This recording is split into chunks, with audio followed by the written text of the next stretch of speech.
we get you health, we get you ability to build beautiful relationships in your life, we get you direct spiritual support, and we make sure you become wealthy.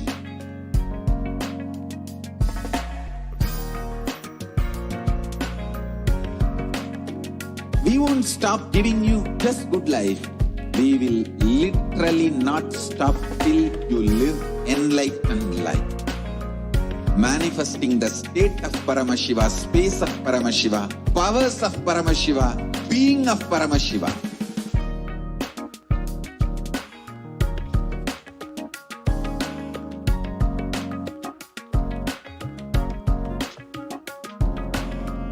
Whole world should become Kailasians. I want the whole world to know Hindus have something great to contribute to the world.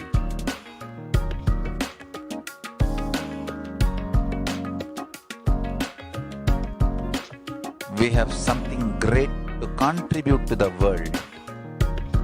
Let us do that.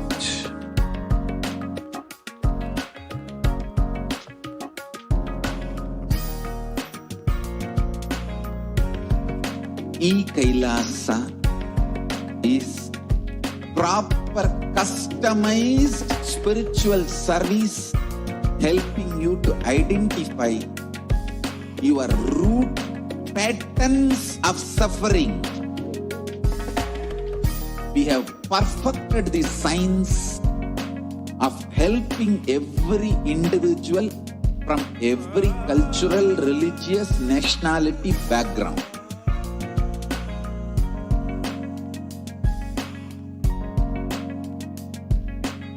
You will have lowest reactionary assumptions, highest awakened response, alive response for life continuously.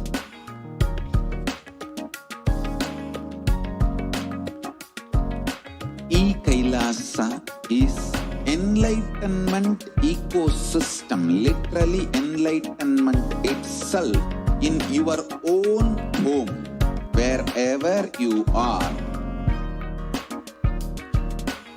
Proper customized spiritual service helping you to complete with your life negativity, withdrawal from life, self-hatred, self-denial, self-doubt, so much of tiredness, laziness. We can support you aligning your diet, your attitude, your aptitude, your understanding about life. We can help you with everything.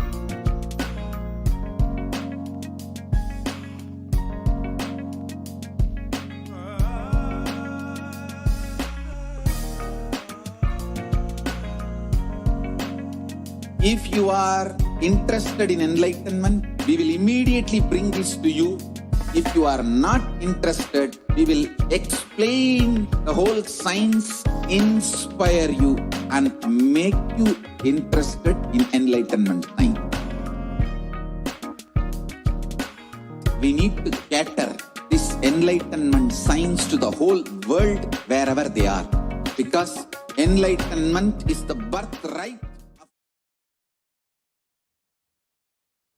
Nityanandam Paramasukadam Kevalam Jnanamurtim Dvandvatitam Gagana Sadrisham Tattvamasyaadilaksham Ekam Nityam Vimalam Achalam Sarvadi Sakshi Bhutam Bhavatitam Trigunarahitam Sadgurum Tam Namami.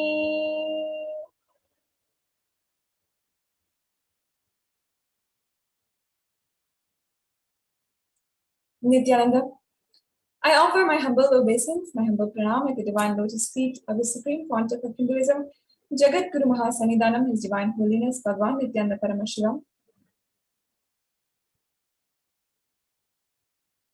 And I warmly welcome each and every one of you who is joining us right now as we are nearing the hours for the solar eclipse.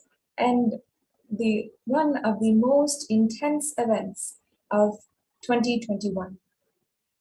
I welcome each and every one of you warmly who is all joining with us right now for this program. As we are approaching the most intense, energetic time that this year will see, and the greatest possibility for enlightenment for no one but each and every one of us who is joining us today and who will be graced by the presence of the Avatar, the Supreme Pontiff of Hinduism, in just a few short hours. There can be nothing greater, even according to Hindu scriptures, that is the initiation from the Guru. The Guru, and literally being taken care of by the Guru on our path to the ultimate experience of enlightenment. Today, this eventful day in the year of 2021, as we are approaching the end of this very tumultuous year that saw the most ups and downs that we have ever seen in most of our generation's history, in most of our generation's lifetime. Each and every one of us would know that over the last 1 year, we have been through more than many of us have been through in perhaps half of our lives, or even our full life. This few short hours is your chance, is a possibility for each and every one of us to change the course of our life, to start a new direction, and to bring in a breakthrough which we have been yearning for perhaps thousands, not just years, but births. Today, we have an extremely exciting program packed with details, with initiations, and with superconscious breakthrough for each and every one of you. On this very, very energetic, intense experience of the solar eclipse. The solar eclipse is beginning at 10:53 a.m. Indian Standard Time and is going to go until 3 p.m. Indian Standard Time. And each and every one of you right now has the opportunity the blessing to be able to sit in the presence of the Avatar at this time during the solar eclipse. As the planets are aligning, the sun, the moon, the earth, and all of the other planets in their positions, this becomes one of the most energetic, one of the most intense times, periods, just a short, few-hour period where the planets, the sun, the moon, stars, planets are all aligning in a very, very specific way.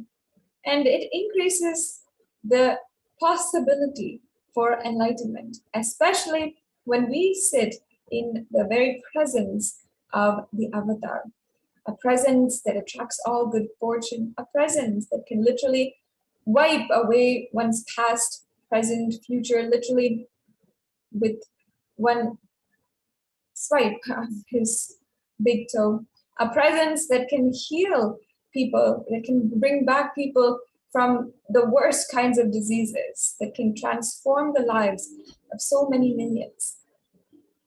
The presence of the Avatar.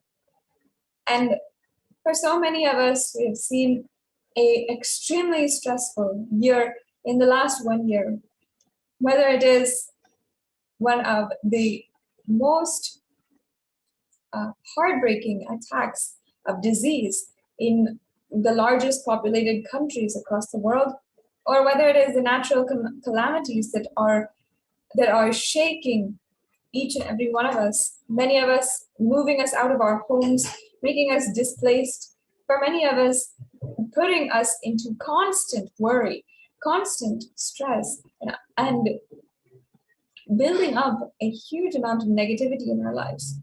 And perhaps it is a continuous stream of news, of war, of people being attacked, and so many people undergoing the worst kinds of crimes against them and crimes against humanity.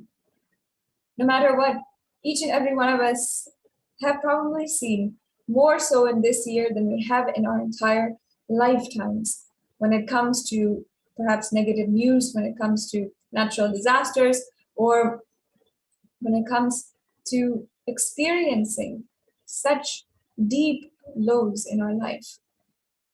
Today, we have an opportunity to sit in the presence of the avatar and allow the avatar and his powerful presence to be able to shift the gears of our life, to shift the course of our history, the path that we are going on, and turn it into something that we are enjoying in life, turn it into something that we have never dreamed as possible, but always cherished inside of us as our innermost, deepest prayer. The Supreme Pontiff of Hinduism will be gracing each and every one of us with a powerful darshan and initiation in just a few short hours. And I welcome each and every one of you to join with me in preparing ourselves now and understanding with powerful cognitions, with deep understandings, with clips and glimpses into the satsangs and previous understandings given by the Supreme Pontiff of Hinduism himself that we're going to be watching, and with the higher knowledge, the powerful cognitions and the higher truths of Sanatana Hindu Dharma given to each and every one of us. I welcome each and every one of you once again, and I invite each and every one of you to join us for this full program, and invite all of your friends, your family, if you're joining with us for the first time, and share that you are joining in and you are registering. Make sure that you are following the notifications on Facebook, and you can stay tuned. Stay tuned for the further announcements as we are getting into this exciting program. Perhaps the climax of the year 2021, your possibility for enlightenment, for complete transformation, and for superconscious breakthrough as we are entering into a new year and a new time. I welcome each and every one of you once again. I hope that you're getting comfortable. Take this time, put away your cell phones, and do not get distracted by continuous messages. Take a few hours just for yourself and for your higher awakening at this time. Ensure that you are absolutely free from all of other distractions that you might be having as we enter into this program, the Kailasa support during the Surya Grahana, as we are, each and every one of us, approaching the time of the Surya Grahana.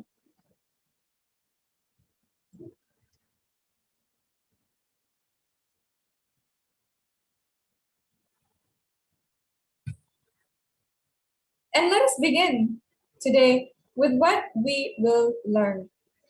Today, we're going to be understanding more about the solar eclipse, the Grahana of the 4th of December, 2021, which is going to be a very, very historic event.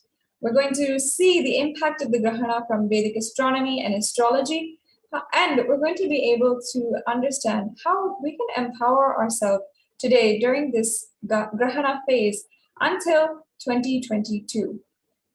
And we're going to be entering into an activity to unclutch empowered lifestyle to handle the weight of gravity on you. We're going to see exactly what that means also, if that sentence might have confused you. We're going to be having the initiations by the Supreme Pontiff of Hinduism with the Shiva Diksha and Vishesha Diksha, which is going to be the highlight, the climax of today's event. And we're going to also be having the healer's initiation guided by the Supreme Pontiff of Hinduism. These are some things that you can not get anywhere else, and especially with the divine presence, the initiation from the avatar himself, the incarnation of Paramashivam.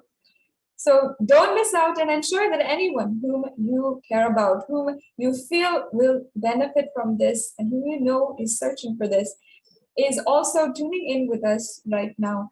And you can always join with us and stay tuned. Make sure that you're sitting back, gather a couple of your friends, and make sure that you are absolutely relaxed during this time as we take you through a process and you're able to sit comfortably in the presence of the avatar that permeates the entire world through just this one platform on Nityananda TV and Kailasa TV through Kailasa. Let's enter into our understandings today about the solar eclipse. Now let's first understand an introduction to what space research says on the 4th of December 2021. A total eclipse sweeps across Antarctica on the December 4th of 2021. That's going to be today. And people located at the southernmost tips of South America, Africa, Australia, and New Zealand will be able to experience the partial phases.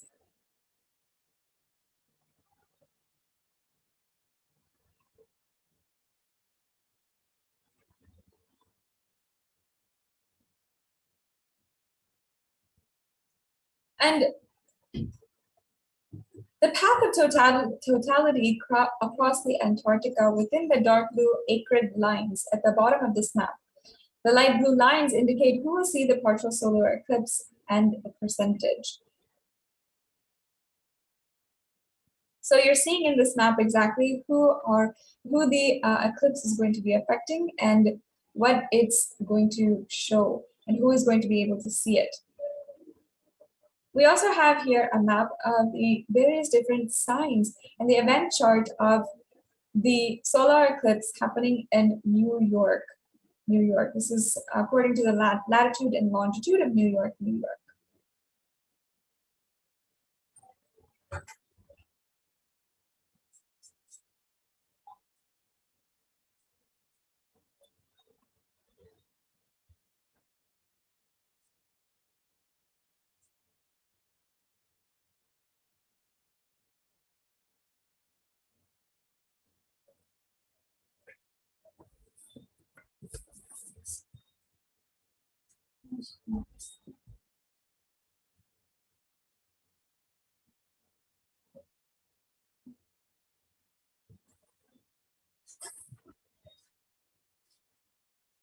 So let's see now about the solar eclipse from the greater science of astronomy.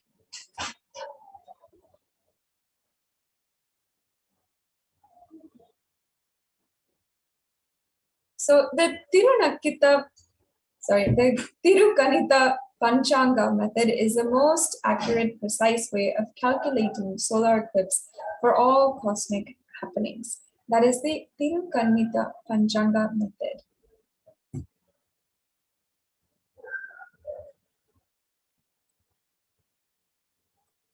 And for those of you who may not know, an eclipse is when the moon passes right between the earth and the sun.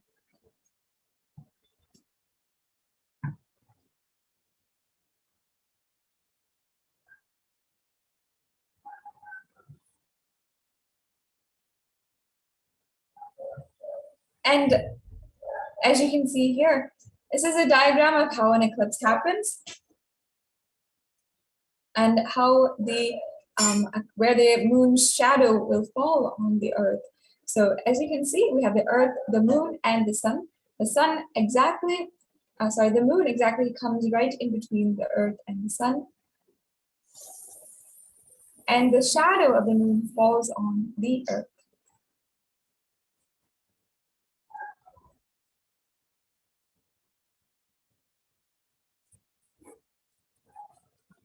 And the greatest revelation is that the sun is also going around the earth. This is a supreme revelation that the Supreme Pontiff of Hinduism has spoken on and also is revealed by the Vedic rishis. The sun is going around the earth, not just the earth going around the sun.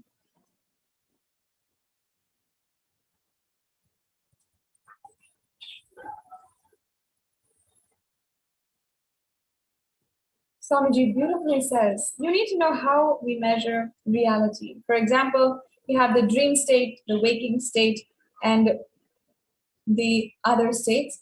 So why do we say dream state is a lower reality and waking state is a higher reality? It's because in your concept of time, in usual human beings' concept of time, the waking state is supposed to be longer than a dream. So anything that stays for a longer period of time, we call it as reality. We take that as a base scale.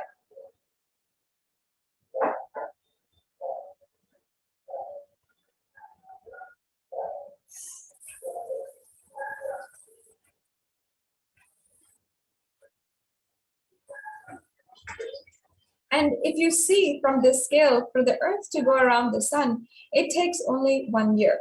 But for the Sun to go around the Earth, it may take at least 1 billion years. So naturally, you're supposed to calculate based on the longer time.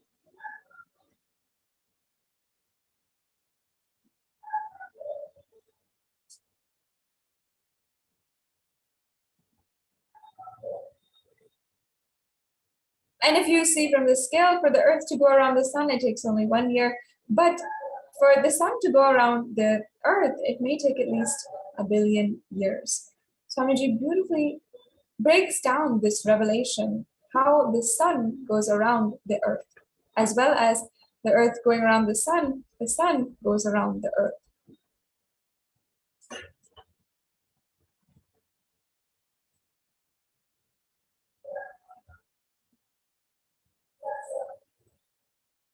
So what happens during the eclipse? During the duration of the eclipse, attracting pull of the Sun on the Earth will drop.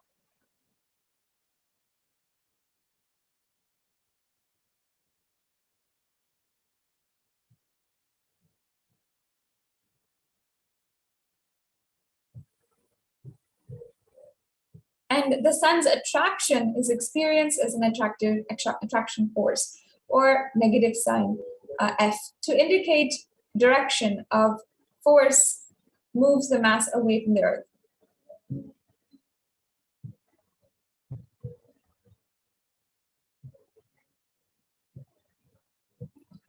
And the force of the Sun is constantly pulling you, which means that the Sun makes you light, and you, by your mass, which is denoted by M, is firmly lodged by Earth. And the Sun's energy brings lightness to your being, attracting you away from the Earth, making you a light being.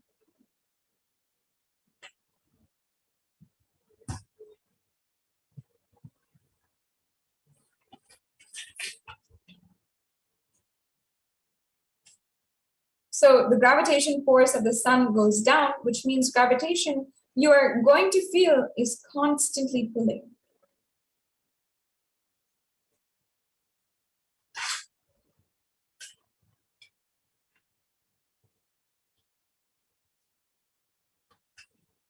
And during the eclipse, the gravitational force increases on you. The weight you will feel inside increases and you will feel heavy. You'll start feeling heavy and as a result, do less actions and think more.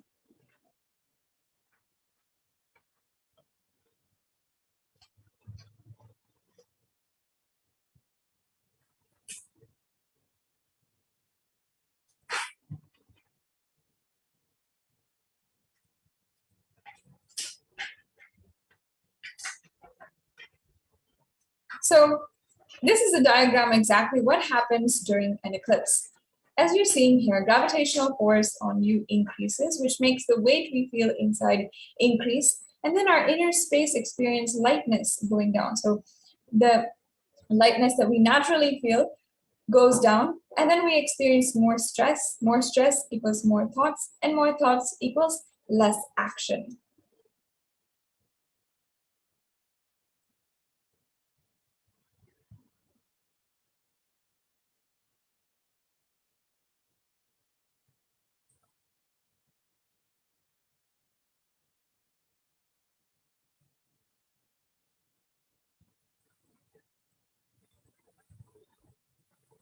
So now we're going to be seeing how more thoughts have an effect on us.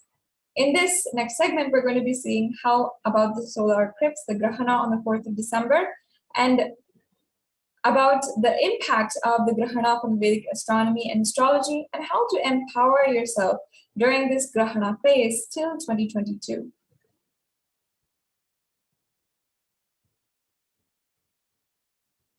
So now we're going to be seeing further understandings from the greater science of astrology.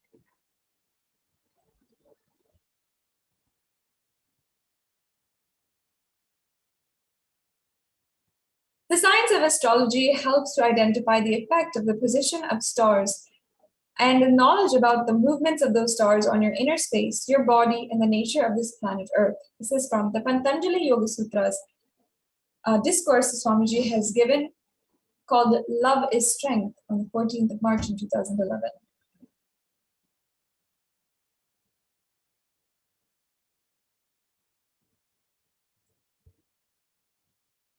And a little bit about the Hora Shastra is a systematic study of time and its components and parameters, its influence on physical, chemical, biological existence of what we know as life.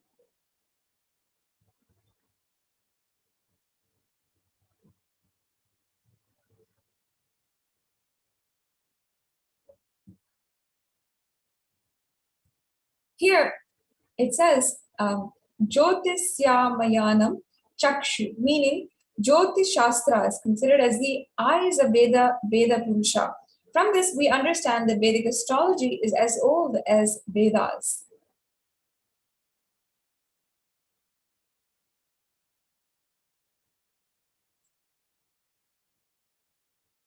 So let us see about Surya, who influences our brain and thinking system.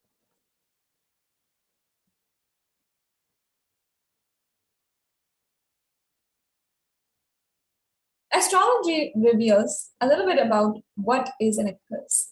In our Vedic tradition, the influence of planets is called as grahas. And the energy of the planets radiate, the energy the planets exert, and the energy they radiate in the cosmos into the universe. That is what we call as graha.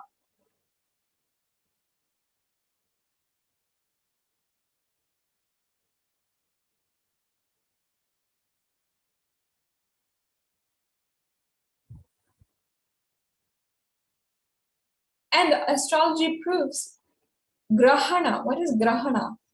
Only the shadow of the moon falls on the earth. That is what is an eclipse.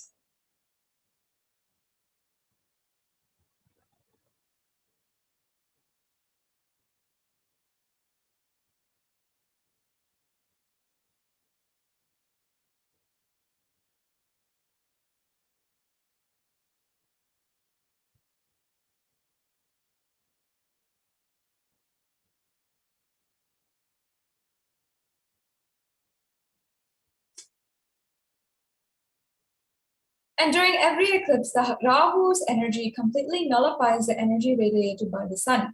Ketu's energy nullifies completely the energy radiated by the sun.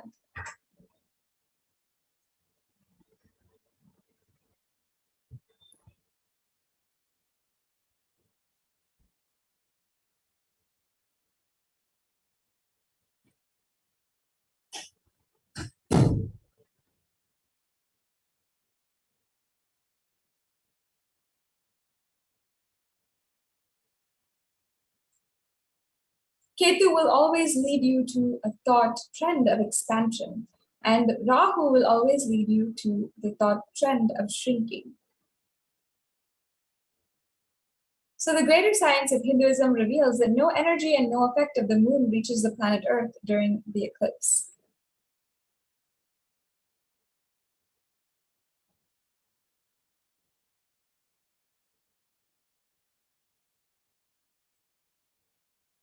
And just like how Rahu and Ketu eat the sun and the moon, your self-doubt, hatred, denial eats away at your experience of Advaita.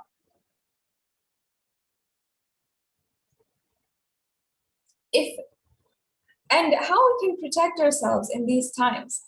The only and one and only way you can save yourself from the SDHD, the self-doubt, self-hatred, and denial, is living Advaita in your actions. Being in Advaita, not just while you are meditating or being, but making it as a lifestyle, a thinking style, the way you relate with others and yourself in your very doing itself.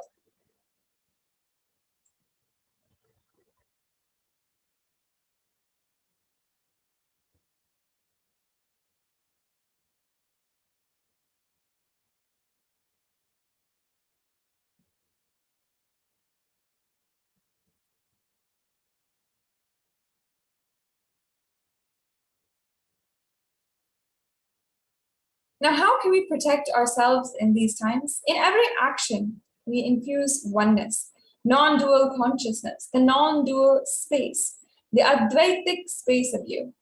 It is not something that's supposed to be experienced only during meditation, but of course in every moment of your life.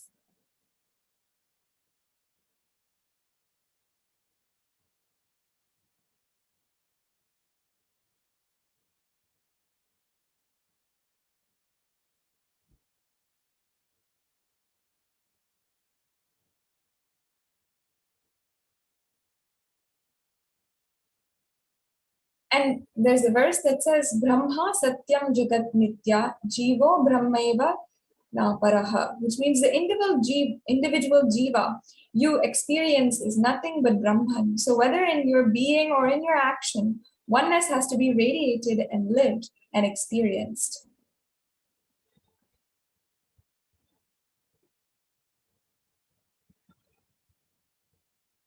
So now, so far, we have understood about the eclipse, about what exactly is the eclipse. We've seen the impact of Grahana from the Vedic astrology and astronomy.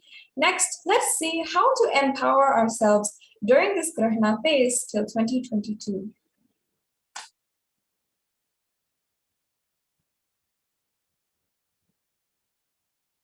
And how will the eclipse influence you and your life? December solar eclipse form an eclipse phase that lasts until solar eclipse on the 30th of April 2022.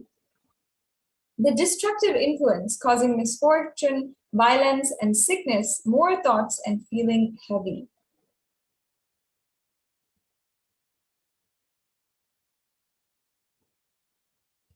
And Swamiji beautifully guides that your cognition is the way you receive, process, interpret, and respond to anything entering your system through your five senses. And there are two things that are happening constantly in your life. The world, which is the actual happening represented by a set of facts, and my world, the perception which you carry about what is happening.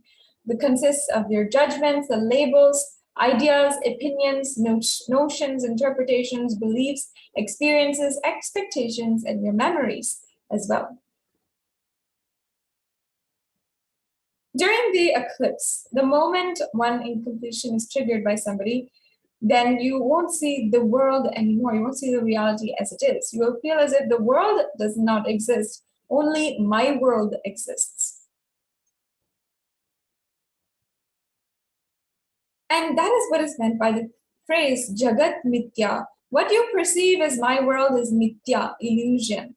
Because a small incompletion, the moment it gets triggered, you feel what you are feeling. Your cognition as reality, as the fact, as the world. Jagat Mithya means, but that does not mean in your actions.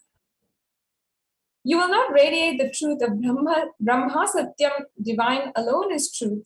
The world is illusion. In your actions, also you have to radiate the truth of oneness, the non-dual consciousness.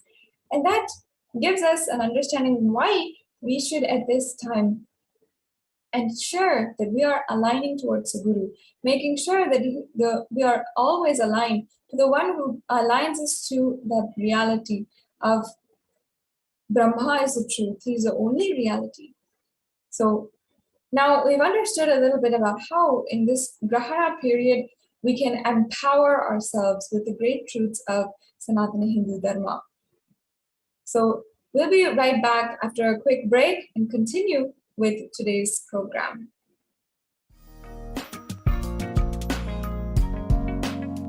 We get you health. We get you ability to build beautiful relationships in your life. We get you direct spiritual support, and we make sure you become wealthy.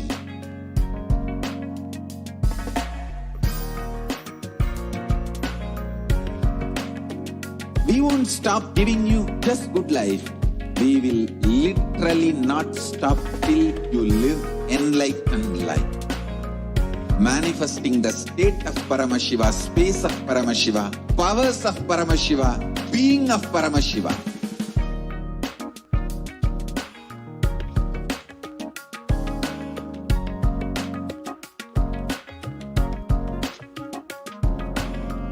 whole world should become Kailasians.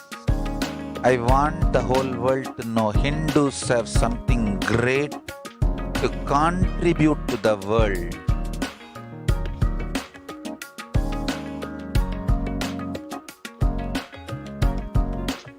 We have something great to contribute to the world. Let us do that.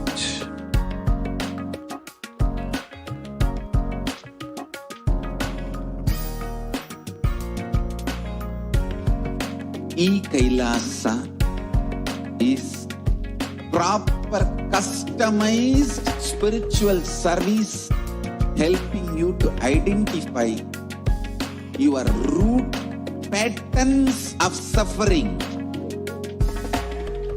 We have perfected the science of helping every individual from every cultural, religious, nationality background.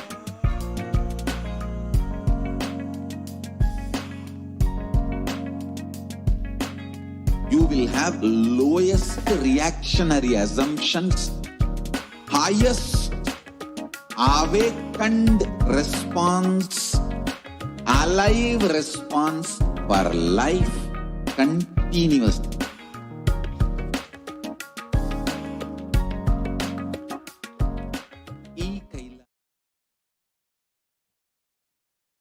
Welcome back to all the viewers after that very quick break. Now, before we're entering into the next segments of today's program, for all of you who might be joining us for the first time, I'd like to take a few minutes and introduce to you a glimpse into the life of the Avatar and his most immense contributions to the world. And of course, I couldn't present everything to you, otherwise that would take lifetimes for me, but I'll present a little bit about who is the Supreme Pontiff of Hinduism. The Supreme Pontiff of Hinduism, Jagat Guru Mahasannidhanam, His Divine Holiness Bhagavan Nithyanda Paramashivam, is the reviver of Kailasa, the macrocosmic, ancient, enlightened Hindu civilizational nation. And the Supreme Pontiff of Hinduism is the 1008th incarnation of Paramashiva, and recognized by esteemed enlightened adepts, and revived the science of power manifestation.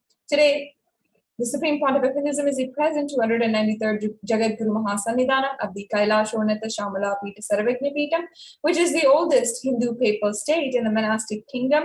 And this is Supreme Pontiff achieved by the age of 34 years old on the 29th of April in 2012.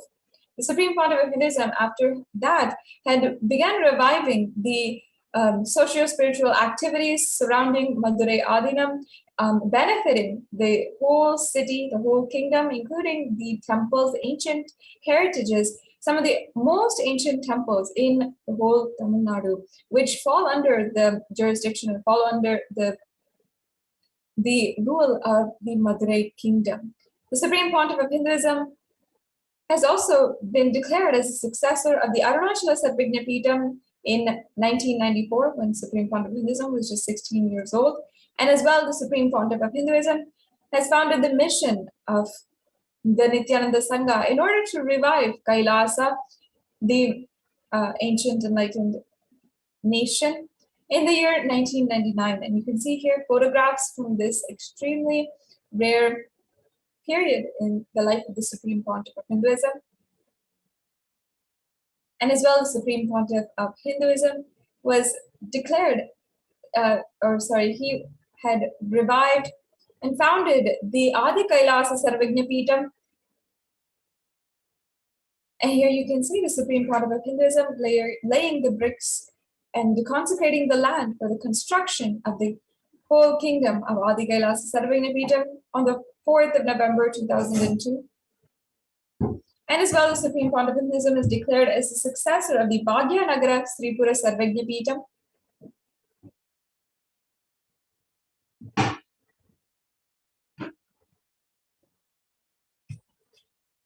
And the Supreme Pontiff of Hinduism is the incumbent emperor of the Surya Vamsa Surangi Samrajyam of the Surya Vamsa lineage.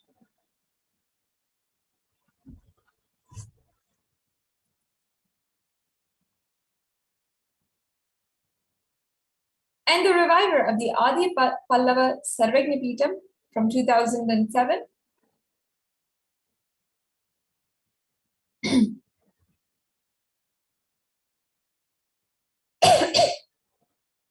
And coronated as the successor of the Kashi Sabarnapita in 2008.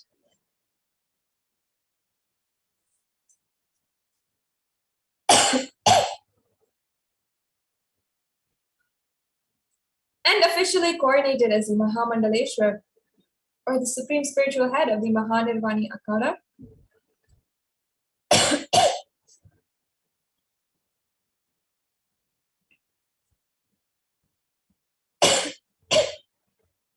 And coronated as the Guru Mahasanidhanam of the Tanjavur Adinam in 2014.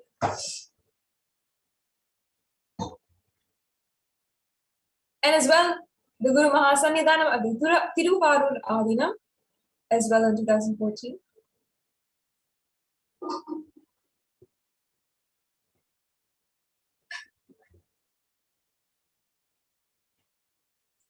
And the Guru Mahasanidhanam of the Vedaranyam Adinam in 2014 as well.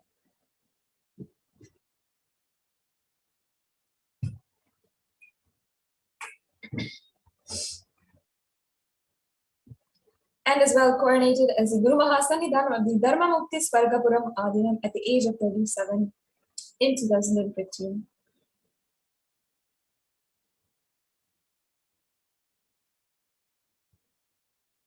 And coronated as the Guru Mahasanidhanam of the Adipita Koladha Mutt in 2015 as well. You can see here the Supreme Pontiff of Hinduism being coronated by Shanti Veera Mahaswamigal. And elected as the Supreme Pontiff of Hinduism by a congregation of over 1,000 Hindu pontiffs from 2015.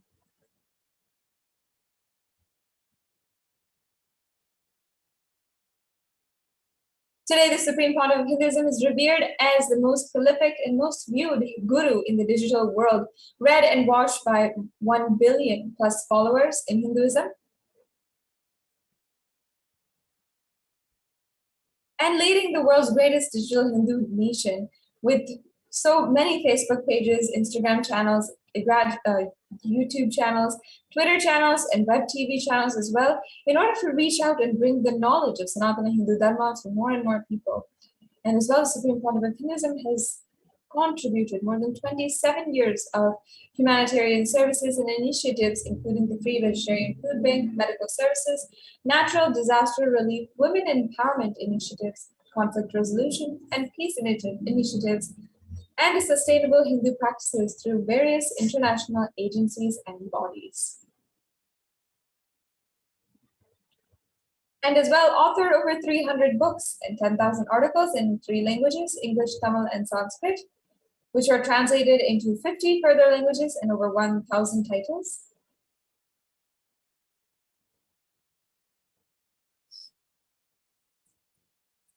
And today, with over 20 million books, copies of the books and articles sold, read, and downloaded.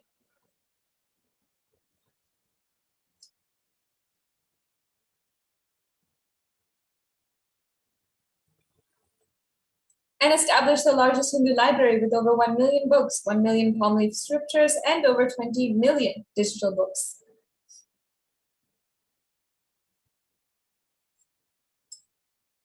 Over 10,000 hours of discourses and over 1 billion views on social media.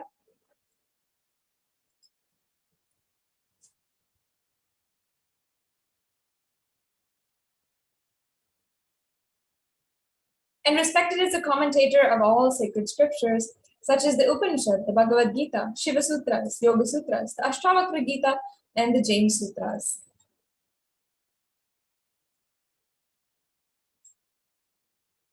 And honored as a leader of Hinduism, the most awarded, internationally recognized Hindu leader with recognition from even the United Nations the United States Senate and the United States House of Representatives,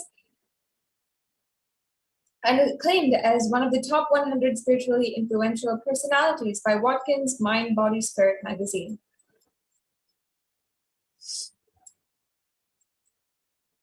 and the reviver of the Sovereign Order of Kailasa, led by the Supreme Pontiff of Hinduism, and the NITHYANANDA Order of monks, nuns in the Hindu diaspora across the world, working for global peace and to give superconscious breakthrough to humanity.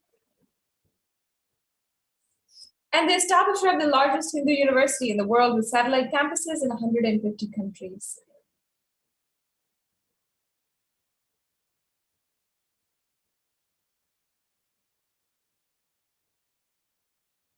And the establisher of over 1,000 Kailasa enlightenment ecosystems, and as well the founder and reviver of the of over 100 Sarvagnya Pitas.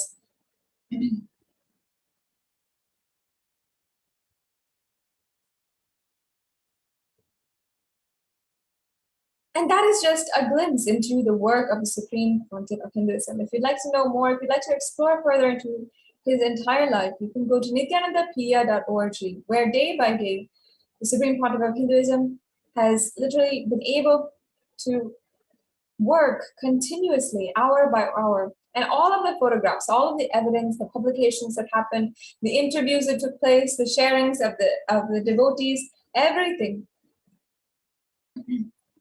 was uploaded to Nithyanandapiya. And you can take a few minutes right now and go ahead and explore that if you'd like to.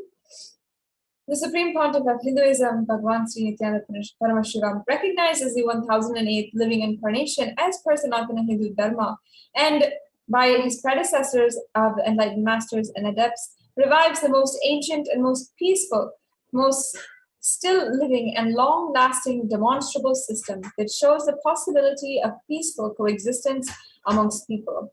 Despite fundamental differences in their preferences and realities, notwithstanding the untold multi-level social, political, intellectual, religious, cultural, and linguistic, economic, legal, and digital persecution done to Hinduism faced by Hindus and Hindu minorities worldwide for the past several thousands of years, which continues through the modern day.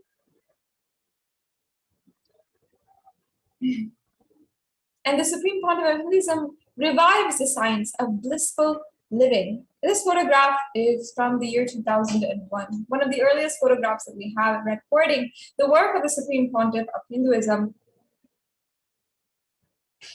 from the very beginning. Hinduism demonstrated as a living enlightened civilization that global peace is achievable and sustainable. It begins with individual peace and awakening the innate powerfulness and powerful cognitions. The 1008th living incarnation of Paramashiva, and the Supreme Pontiff of Hinduism stands as a unifying force for the 2 billion and practicing Hindu diaspora worldwide, an establisher of the Hindu state, Kailasa, for the persecuted Hindus for over 100 countries. And following the coronation to establish Kailasa worldwide at the age of 16, for the past 27 years, the Supreme Pontiff of Hinduism, as the face of the unified Hindus, has been single-handedly, tirelessly inspiring the dispossessed Hindu diaspora to reclaim the Hindu-centric freedom and stand unified for the centuries-old Hindu genocide.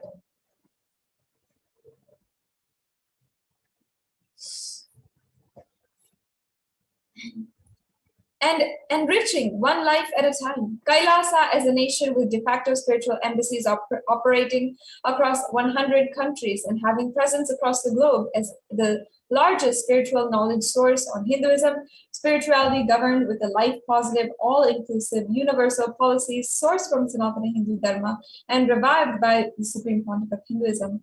Kailasa has enriched and enriched more than 1 billion lives over the last 27 years.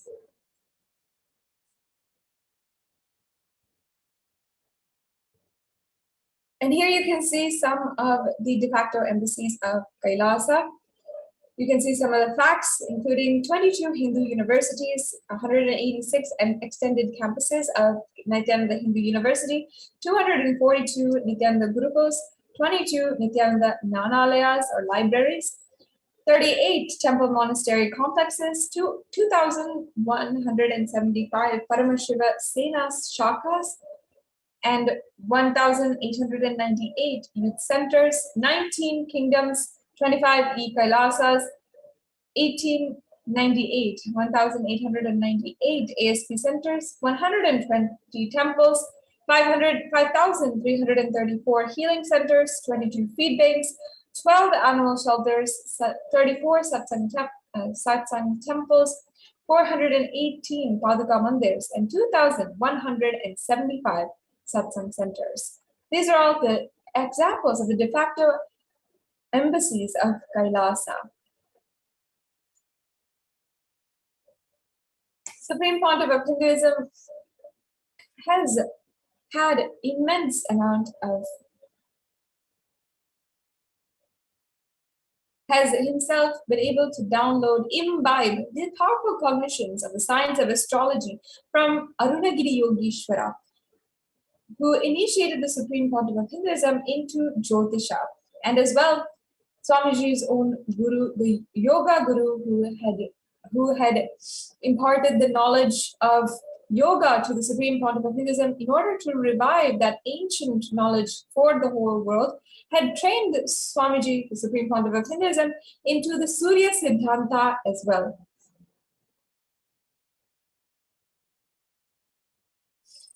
Jyotish means using the conscious energy and aligning yourself with the planets and grahas, seeing the future flow of individual life and cosmic happenings. This is called Jyotish. On the other hand, Surya Siddhanta is using conscious knowledge and predicts when is going to be the next solar eclipse, the lunar eclipse, when is the next Amavasya, and so on and so forth.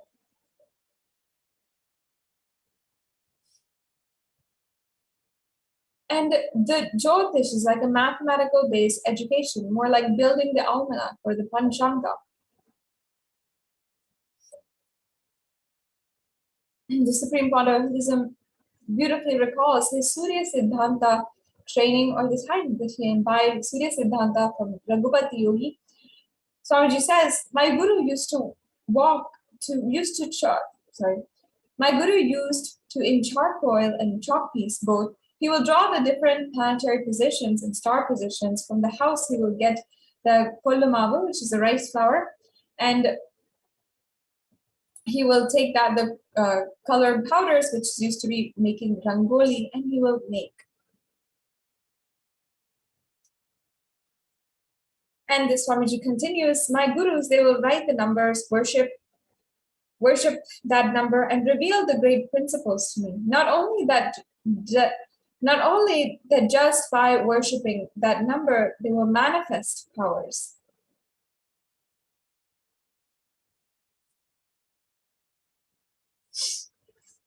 And Swamiji says, once my guru was trying to teach me Surya Siddhanta, means how the Panchanga can be predicted and penned down.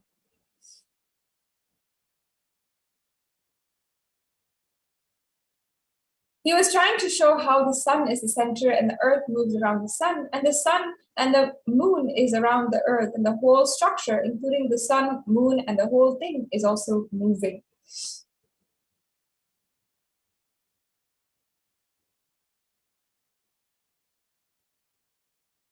He described in elaborate, detailed way. Then he took a chalk piece. He drew some numbers on various parts of my body. The numbers belong to each graha. It's directly connected to our internal organs. Each graha influences one of our internal organs heavily.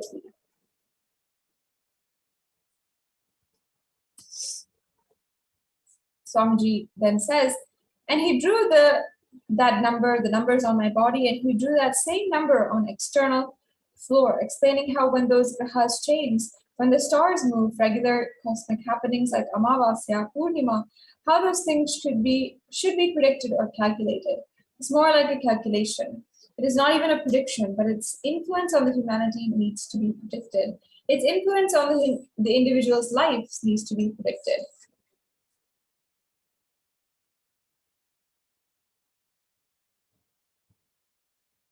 Now, let's see how the Guru inspires and empowers each and every one of us to be in a powerful space.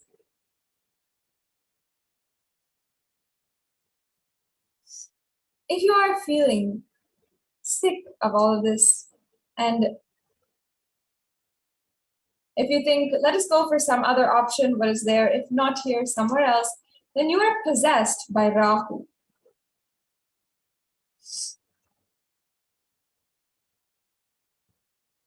And Deva Guru, the master of gods, will push you from Rahu to Ketu, means negative pattern to positive pattern. He will always push you from Rahu to Ketu. Every relationship, the attitude that you build towards every relationship, the attitude you build towards your money, the attitude you build towards your people around you, the situations around you, things around you, pets, planets, plants, everything around you should be from that same space of oneness and completion. It should be from the same non-dual consciousness. And your SDHD, or self-doubt, self-hatred, and denial will be eaten away even if you receive one glimpse of the Nirvikalpa Samadhi just in your being level. So what does that do? Unclutching initiation gives you a glimpse to Nirvikalpa Samadhi.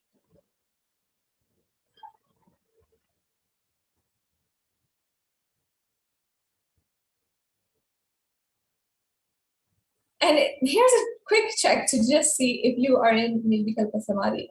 While you're seeing your finance, your accounts, sitting down with your auditor, do you feel that oneness without falling into powerlessness? That's exactly the check of if you are in Nirvikalpa Samadhi or not. If you're being wavers even a little bit, you should understand you're not there yet and you're still having a way, but it is possible for you to achieve the whole experience. And while you're sitting with your spouse and having dinner or lunch, do you feel that oneness without falling into powerlessness? Again, another example, another quick check that you can do if you are in Nirvikalpa Samadhi or not.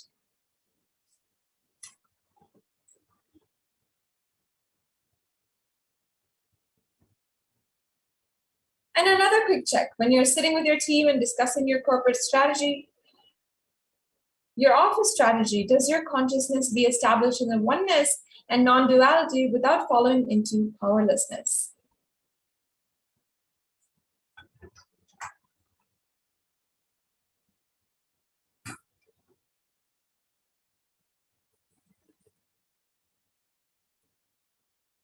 So we have to look in. If any of the answers to these questions was definitely not, then you have to look in, each and every one of us.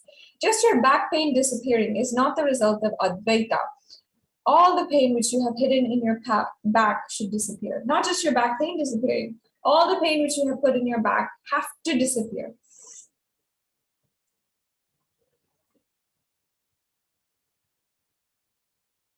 And if we look in, we can be established in completion, which Swamiji describes as Shuddha Advaita Sukhabodha Jnana, meaning the pure Advaita space, the joyful influence, and the wisdom which comes out of joyful joyful influence. The joyful influence of Advaita is perpetual completion. The joyful influence of Advaita is Sahaja Samadhi.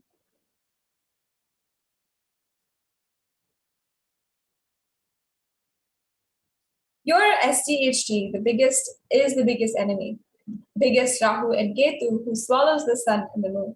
Sun is Advaita in the being, and Rahu is the SDHD. Ketu is a self-blackmailing pattern. When Rahu and Ketu, these two eat your being in Advaita, you're living in Advaita, you forget that you are a Jivan Mukta, you live Advaita.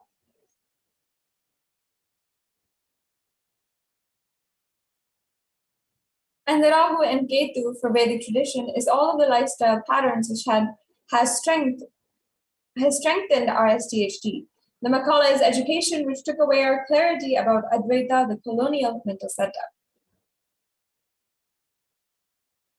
So during the eclipse, as we are approaching the time now for the eclipse, the SDHD will have its biggest impact on you, bringing Advaita, the space of completion, space of powerfulness, which comes from when you experience Nirvikalpa Samadhi in meditation, in unclutching, bring that into your doing, in your business deals, in your corporate strategies, in your profession, in your career.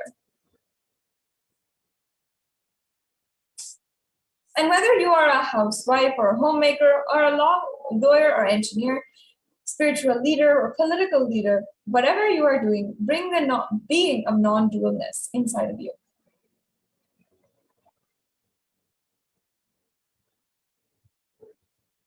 And always be in the space of complete completion and powerfulness, and go on handling your life. You will radiate the grace of Advaita, and the best life tag should be added to the Advaita system.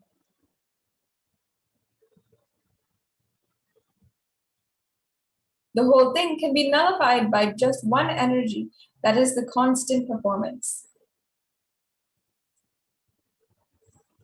And if you're constantly performing, the influence of the planets gets nullified. Constant performance raises your frequency more than the Ichcha Shakti and Jnana Shakti. Your creative energy expresses more than the desire energy and the knowledge energy.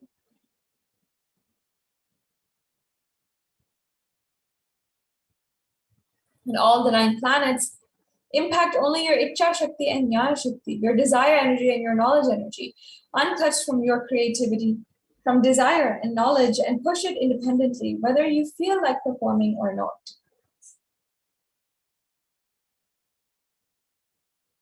Planets can interfere in your life only as suggestions to perform, not to actually perform.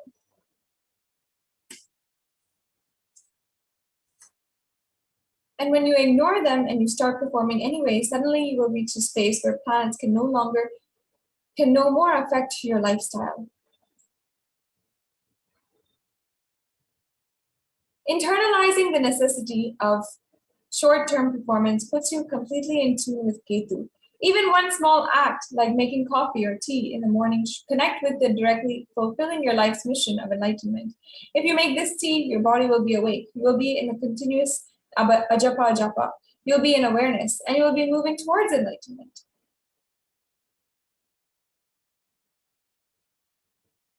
And even a small act, philosophically internalized and realized, connected with your life's mission, liberates you from all the evil effects of the grahas.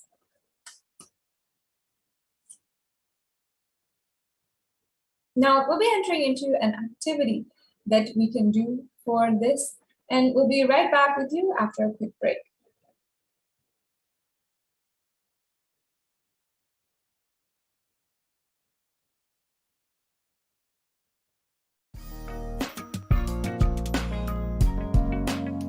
We get you health. We get you ability to build beautiful relationships in your life.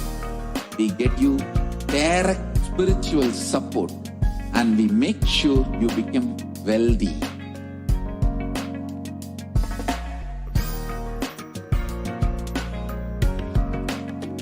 We won't stop giving you just good life. We will literally not stop till you live enlightened life. Manifesting the state of Paramashiva, space of Paramashiva, powers of Paramashiva, being of Paramashiva.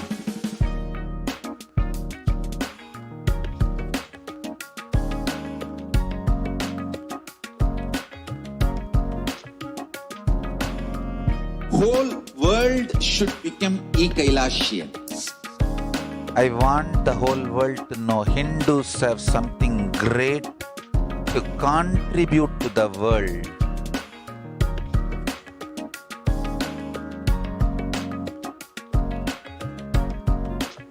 We have something great to contribute to the world. Let us do that.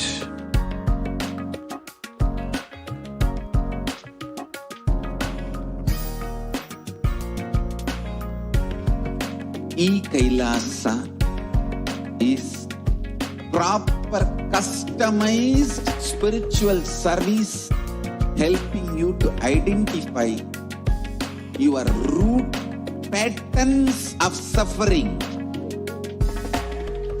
We have perfected the science of helping every individual from every cultural, religious, nationality background.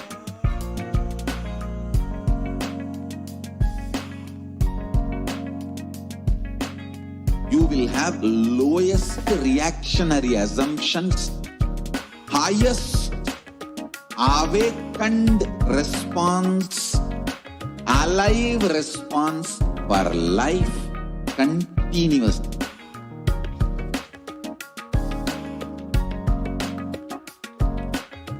Kailasa is enlightenment ecosystem, literally enlightenment itself in your own home, wherever you are. Proper customized spiritual service helping you to complete with your life negativity. Withdrawal from life, self-hatred, self-denial, self-doubt, so much of tiredness, laziness, we can support you, aligning your diet, your attitude, your aptitude, your understanding about life. We can help you with everything.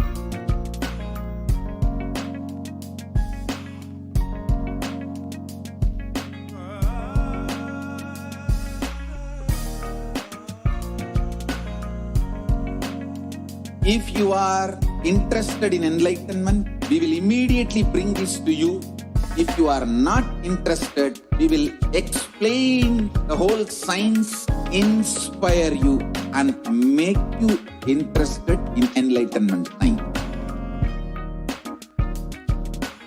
We need to cater this enlightenment science to the whole world wherever they are, because enlightenment is the birthright of all human beings.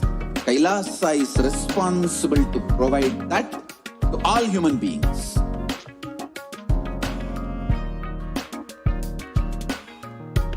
Kailasa is the totality of the knowledge I received from my gurus and practice manifested in my life, perfected by teaching millions of people from all cultures, time zones, backgrounds, genders, nationality, race, from every creed.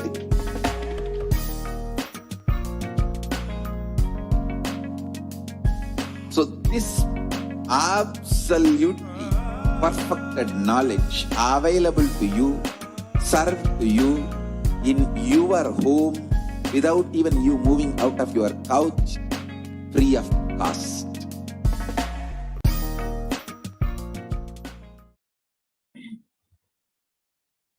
Yes. So now, after that quick break, let us enter into the activity. So this is a homework that you can do for 5 days. The first step, a typical day. How your day is spent. What are the actions you perform from waking up in the morning till the night? Understand and internalize how every action is directly connected to your core. Second, integrate all of your actions authentically with whatever you believe as your life's mission, your life's purpose. So the first step was, just as a review, in order to just see how you're acting, how every action you're doing, just make a note of every single action that you're doing. The second is align that towards your life's purpose and your life's mission.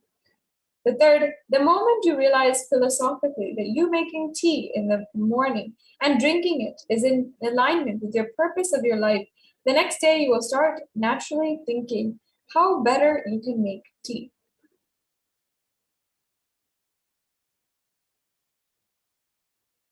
Unfortunately, you don't have time to philosophically internalize.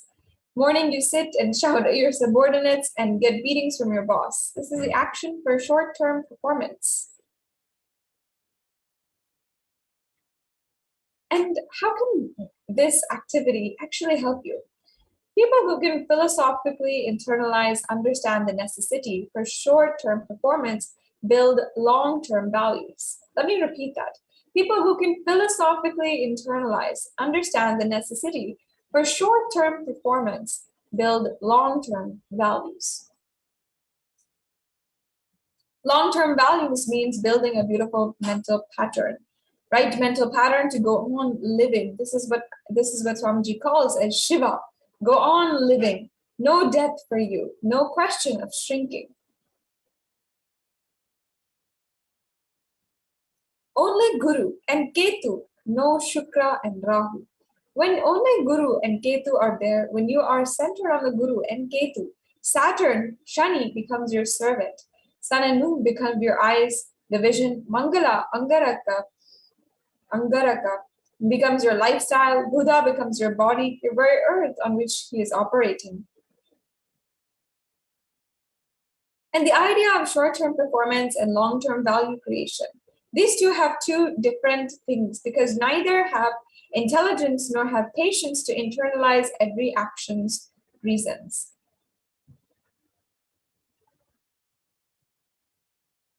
Integrity is what you need to live. Whether you are going to have joy in life or suffering in life, first you need to live. Life itself will happen to you only with integrity. And after that, you can start working for having joy and avoiding suffering. But if there's no integrity itself, when integrity is not there, any action to have joy or to have suffering or to avoid suffering will lead to depression. Now, all of us can take this up as a homework. Sit and honestly associate every action you perform to the core of your life's mission.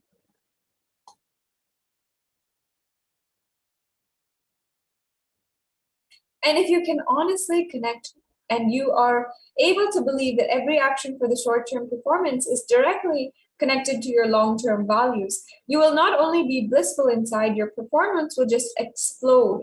You will think, what is my short-term performance?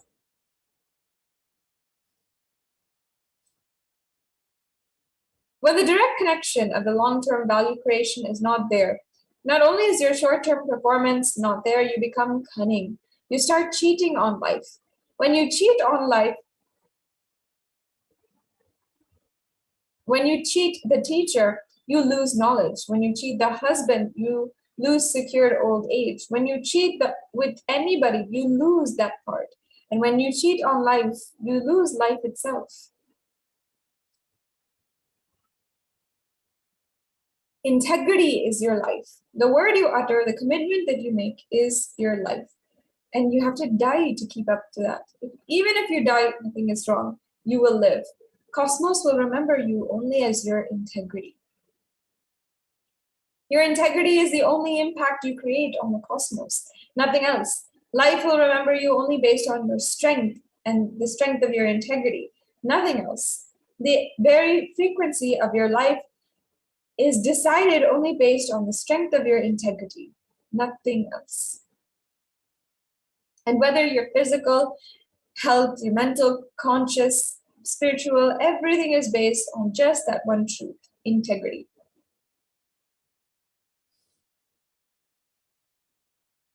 And Swamiji tells us, insists, teaches that we should keep our integrity alive no matter what. Nothing is wrong. However many bodes you sacrifice to keep your integrity alive, it is worth it. Whatever you sacrifice to keep your integrity alive, you will have integrity and that also. But if you sacrifice your integrity for your laziness, cunningness, non-thinking, whatever you do, you will be destroyed.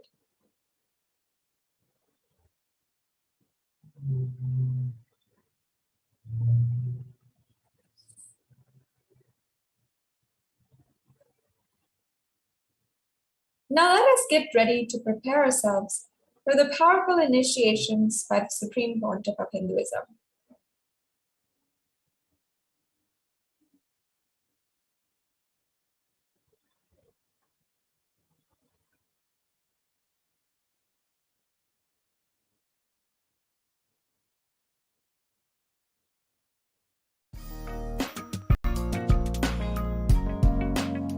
We get you health. We get you ability to build beautiful relationships in your life. We get you direct spiritual support and we make sure you become wealthy.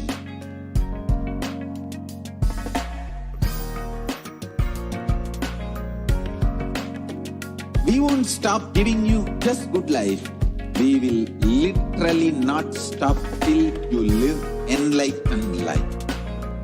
Manifesting the state of Paramashiva, space of Paramashiva, powers of Paramashiva, being of Paramashiva.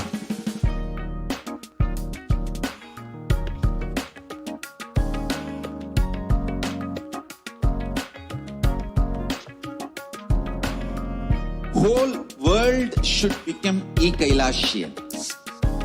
I want the whole world to know Hindus have something great to contribute to the world.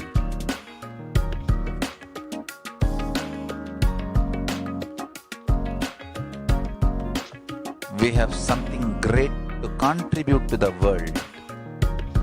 Let us do that.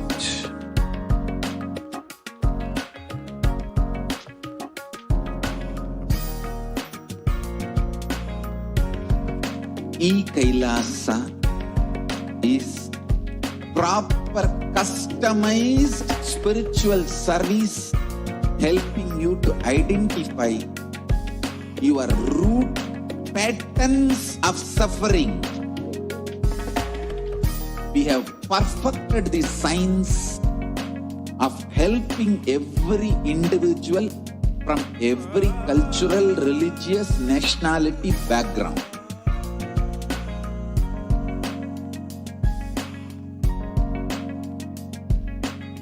You will have lowest reactionary assumptions, highest awakened response, alive response for life continuously.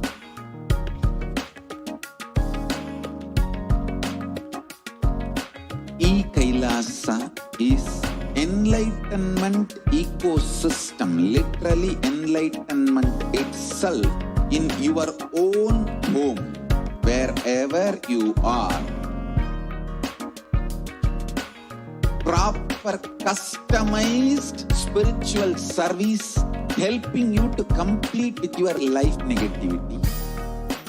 Withdrawal from life, self-hatred, self-denial, self-doubt, so much of tiredness, laziness, we can support you aligning your diet, your attitude, your aptitude, your understanding about life. We can help you with everything.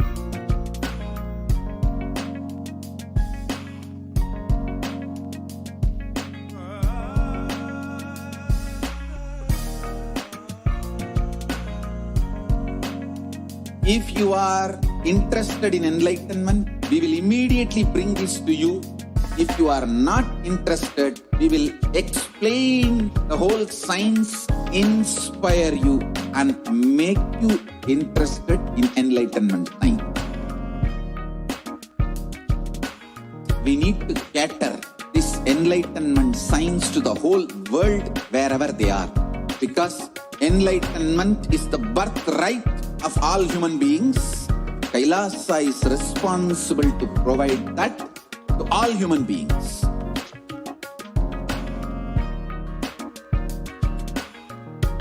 Kailasa is the totality of the knowledge I received from my gurus and practice manifested in my life, perfected by teaching millions of people from all cultures, time zones, backgrounds, genders, nationality, race, from every creed.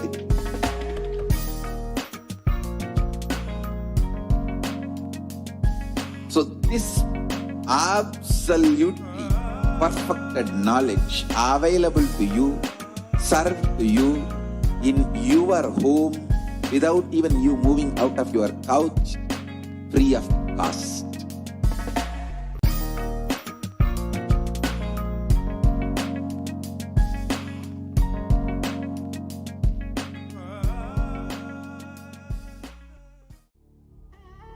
What I mean by the word Kailasa, listen intensely.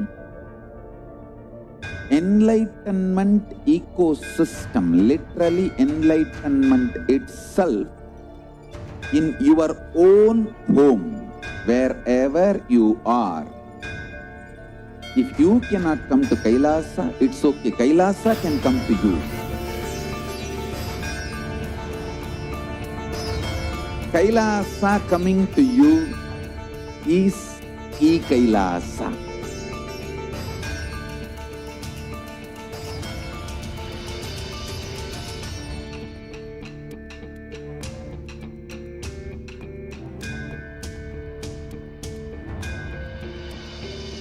I will revive Hinduism. I am a Hindu revivalist, not by any revolution, but by evolution.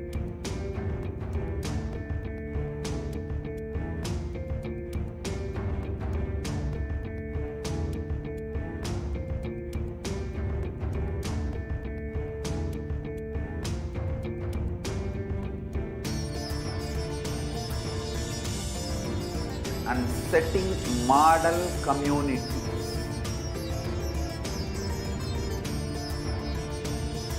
Kailasas, enlightenment ecosystems, Sarvanya Pitas all over the world.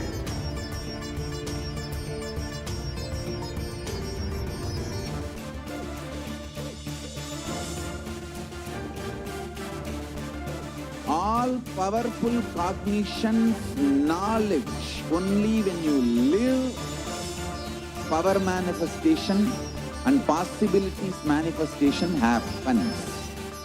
It's a fundamental truth.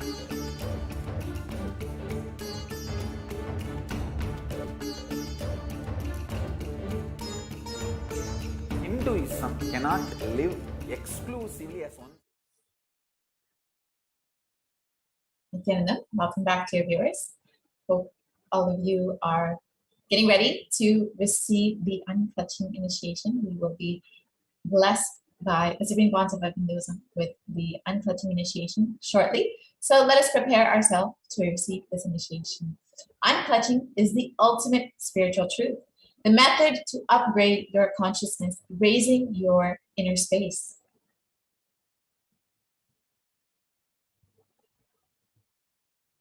Unclutching, even if it is practiced sincerely, in a very small level, brings so much of awakening inside of you. So now let us enter into a short exercise. We will just take a few minutes to pen down all of the thoughts that are coming up in our inner space without editing. Do it as an experiment. If you think no thoughts are coming, write that also. Transcribe your mind. Write down your entire mind voice. We'll just spend a few minutes doing that now.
So now take a minute and read whatever you wrote down.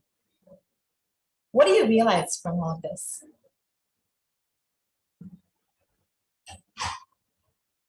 You will realize you are nothing but a bunch of unconnected, independent, illogical, unclutched thoughts. There's no logical reason. Thoughts are flowing. Words are flowing without your awareness.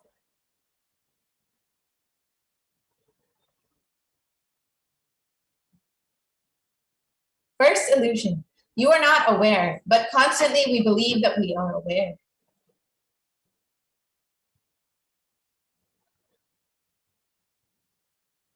There is no logical reason.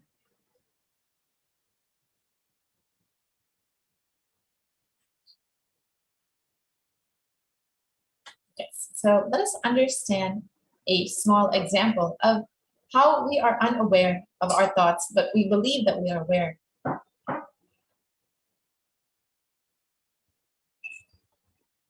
There is a projector light, and any slide or film which is kept in front of that projector light is seen as the reality in the screen. If the light is off, the film does not get projected as reality. One problem is that in your inner space, the projector light is not continuously on.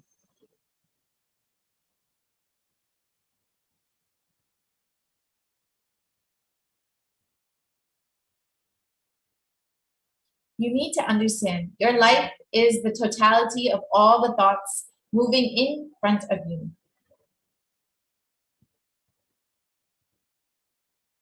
But many major decisions, thoughts, the life-changing incidents happen when you are not aware, like the film which moves when the projector light is off. Every single moment which passes in your life without your presence is suffering.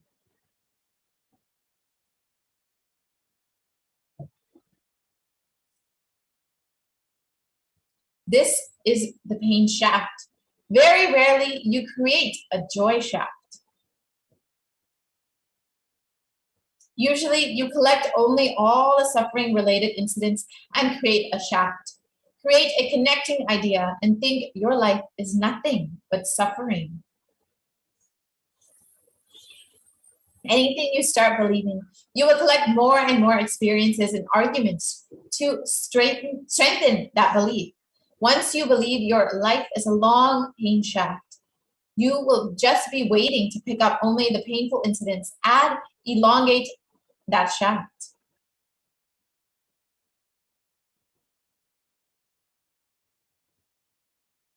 So now let us look at the Shastra Pramana for unclutching from the Patanjali Yoga Sutras, Sutra 3, verse 1. It describes that unclutching or the cessation of the mind and all its thoughts can be achieved by understanding a few simple concepts.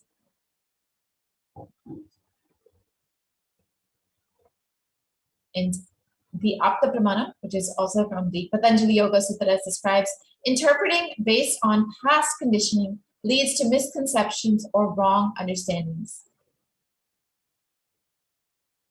Unclutching is when you are not transferring the stress and load created by one thought to the other thought and carrying that load constantly.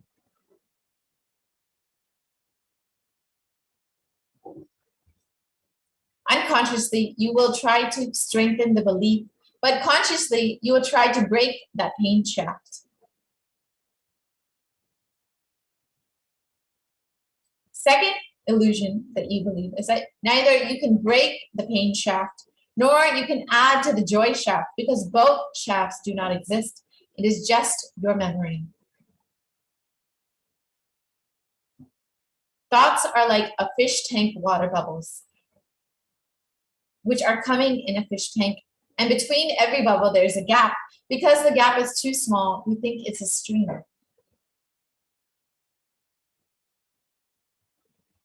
People say, last 20 years, I have knee pain. No, it cannot be, because please understand, the knee pain which you experienced 2 years ago, the knee pain which you experienced 1 year ago, the knee pain you experienced 2 months ago, the knee pain which you experienced 2 hours ago, are all independent experiences.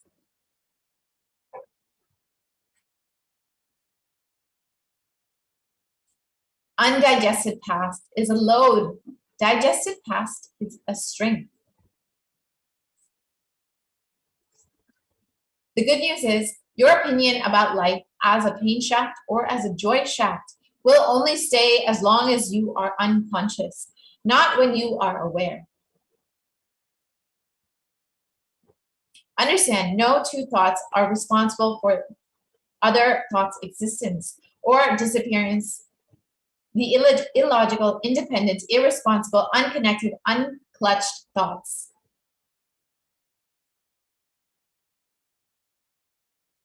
But you are afraid to live with such an undefined frame of mind.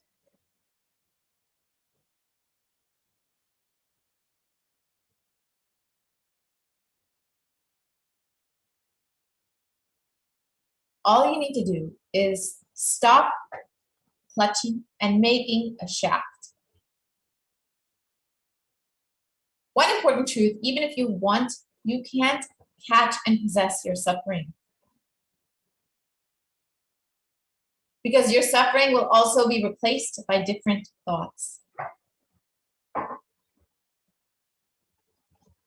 Fortunately, you can only have one thought at a time. A simple thought to have a cup of coffee can replace the powerful fear of death.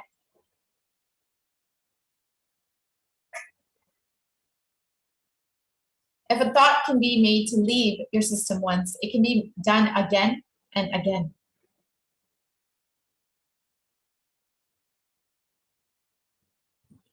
Tease your mind till it stops. If you can replace a thought 10 times, the 11th time it will not come. Frequency will come down. Just like how the screen on which the film is getting projected does not get burned by the burning scene.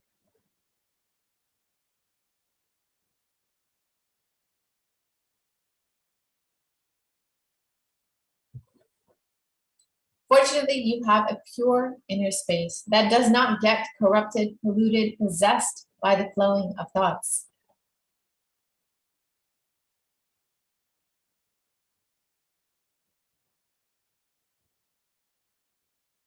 Untouching means realizing the canvas is more powerful than the painting. This click can liberate you from the suffering you are creating for yourself.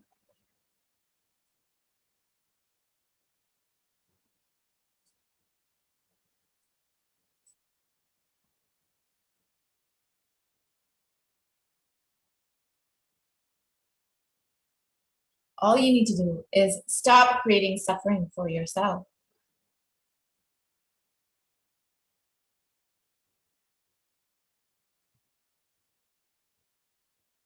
Life does not happen because of you. It happens in spite of you.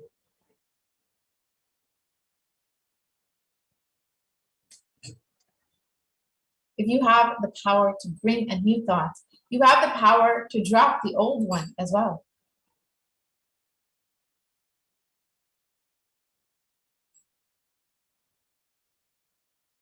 Only thing you need to do is decide, till it stops, I will replace it.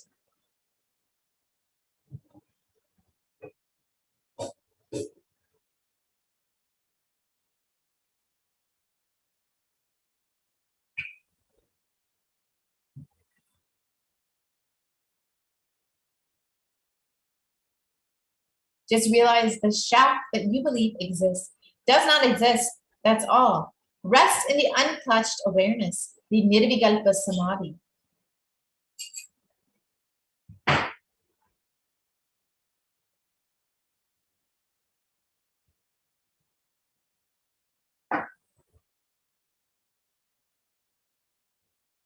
So now let us understand the complete solution. Unclutching is the complete technique for you. If you have problems related to your health, wealth, mental health, relationships, emotions, unclutch. If you have problems related to your consciousness, again, the solution is unclutching. So now let us understand the science of unclutching as explained by the Supreme Pontiff of Hinduism himself.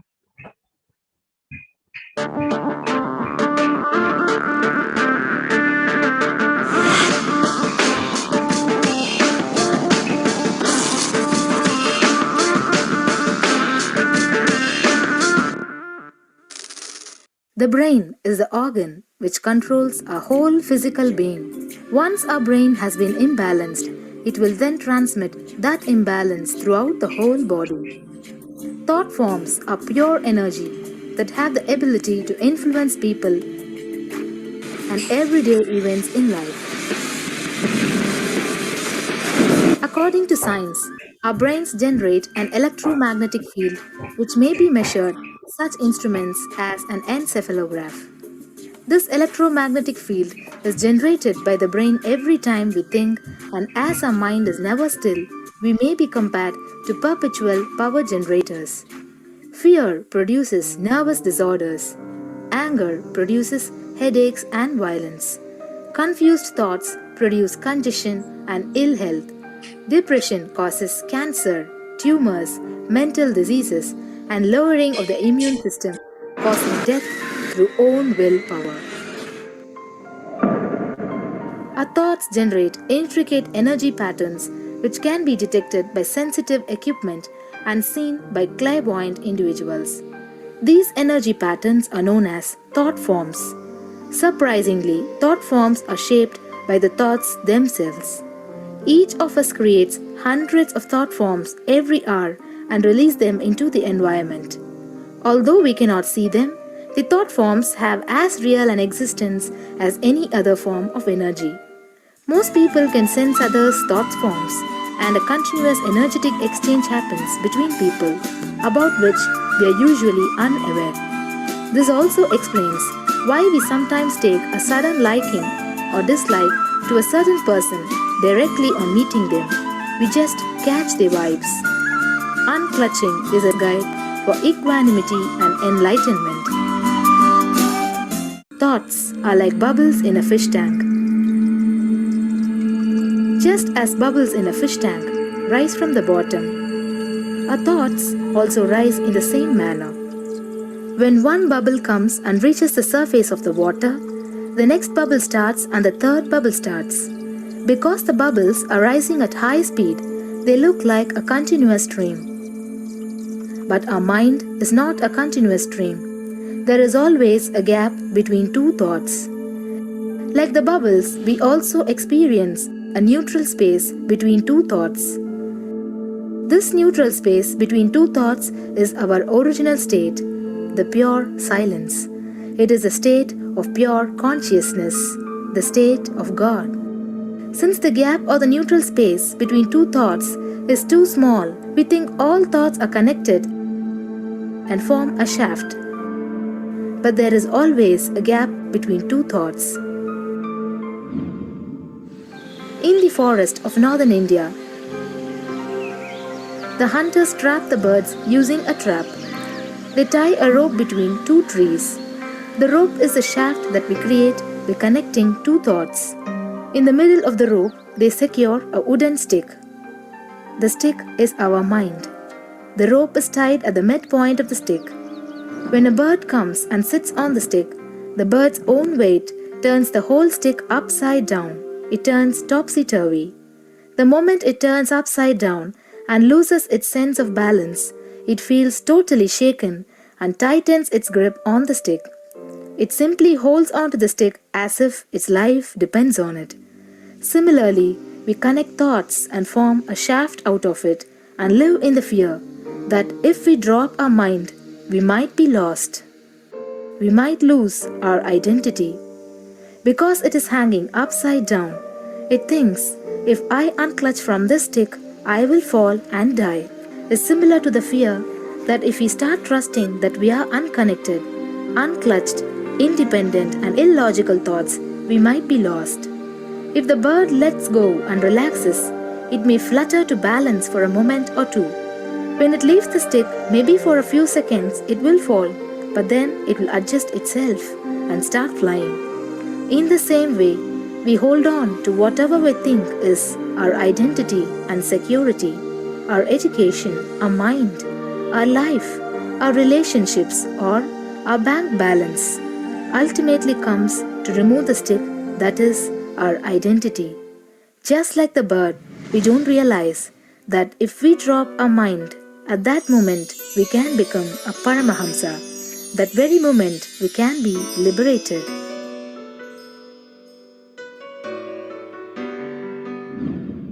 In Mundaka Upanishad, there is a story which explains, there is a huge tall tree, and in the tallest branch of the tree, there is a golden bird sitting unclutched from everything in bliss, like Dakshinamurti. In the lower level branch, There is a small bird which jumps from here and there to various branches eating fruits. When it eats a bitter fruit, it feels bad.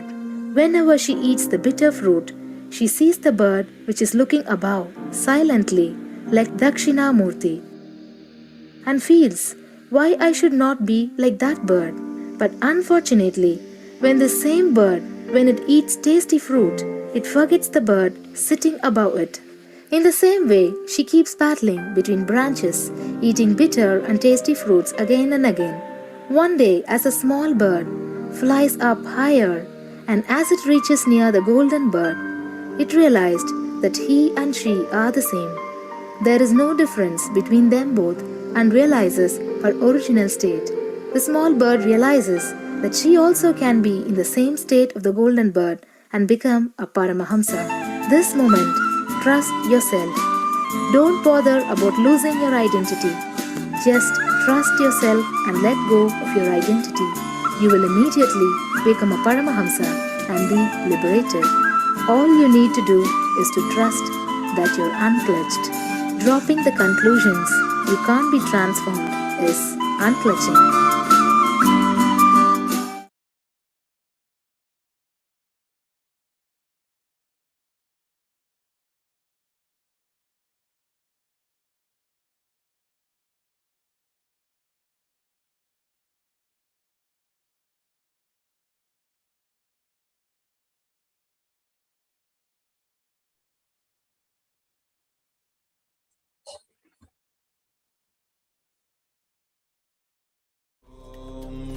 Nityananda Paramashivam.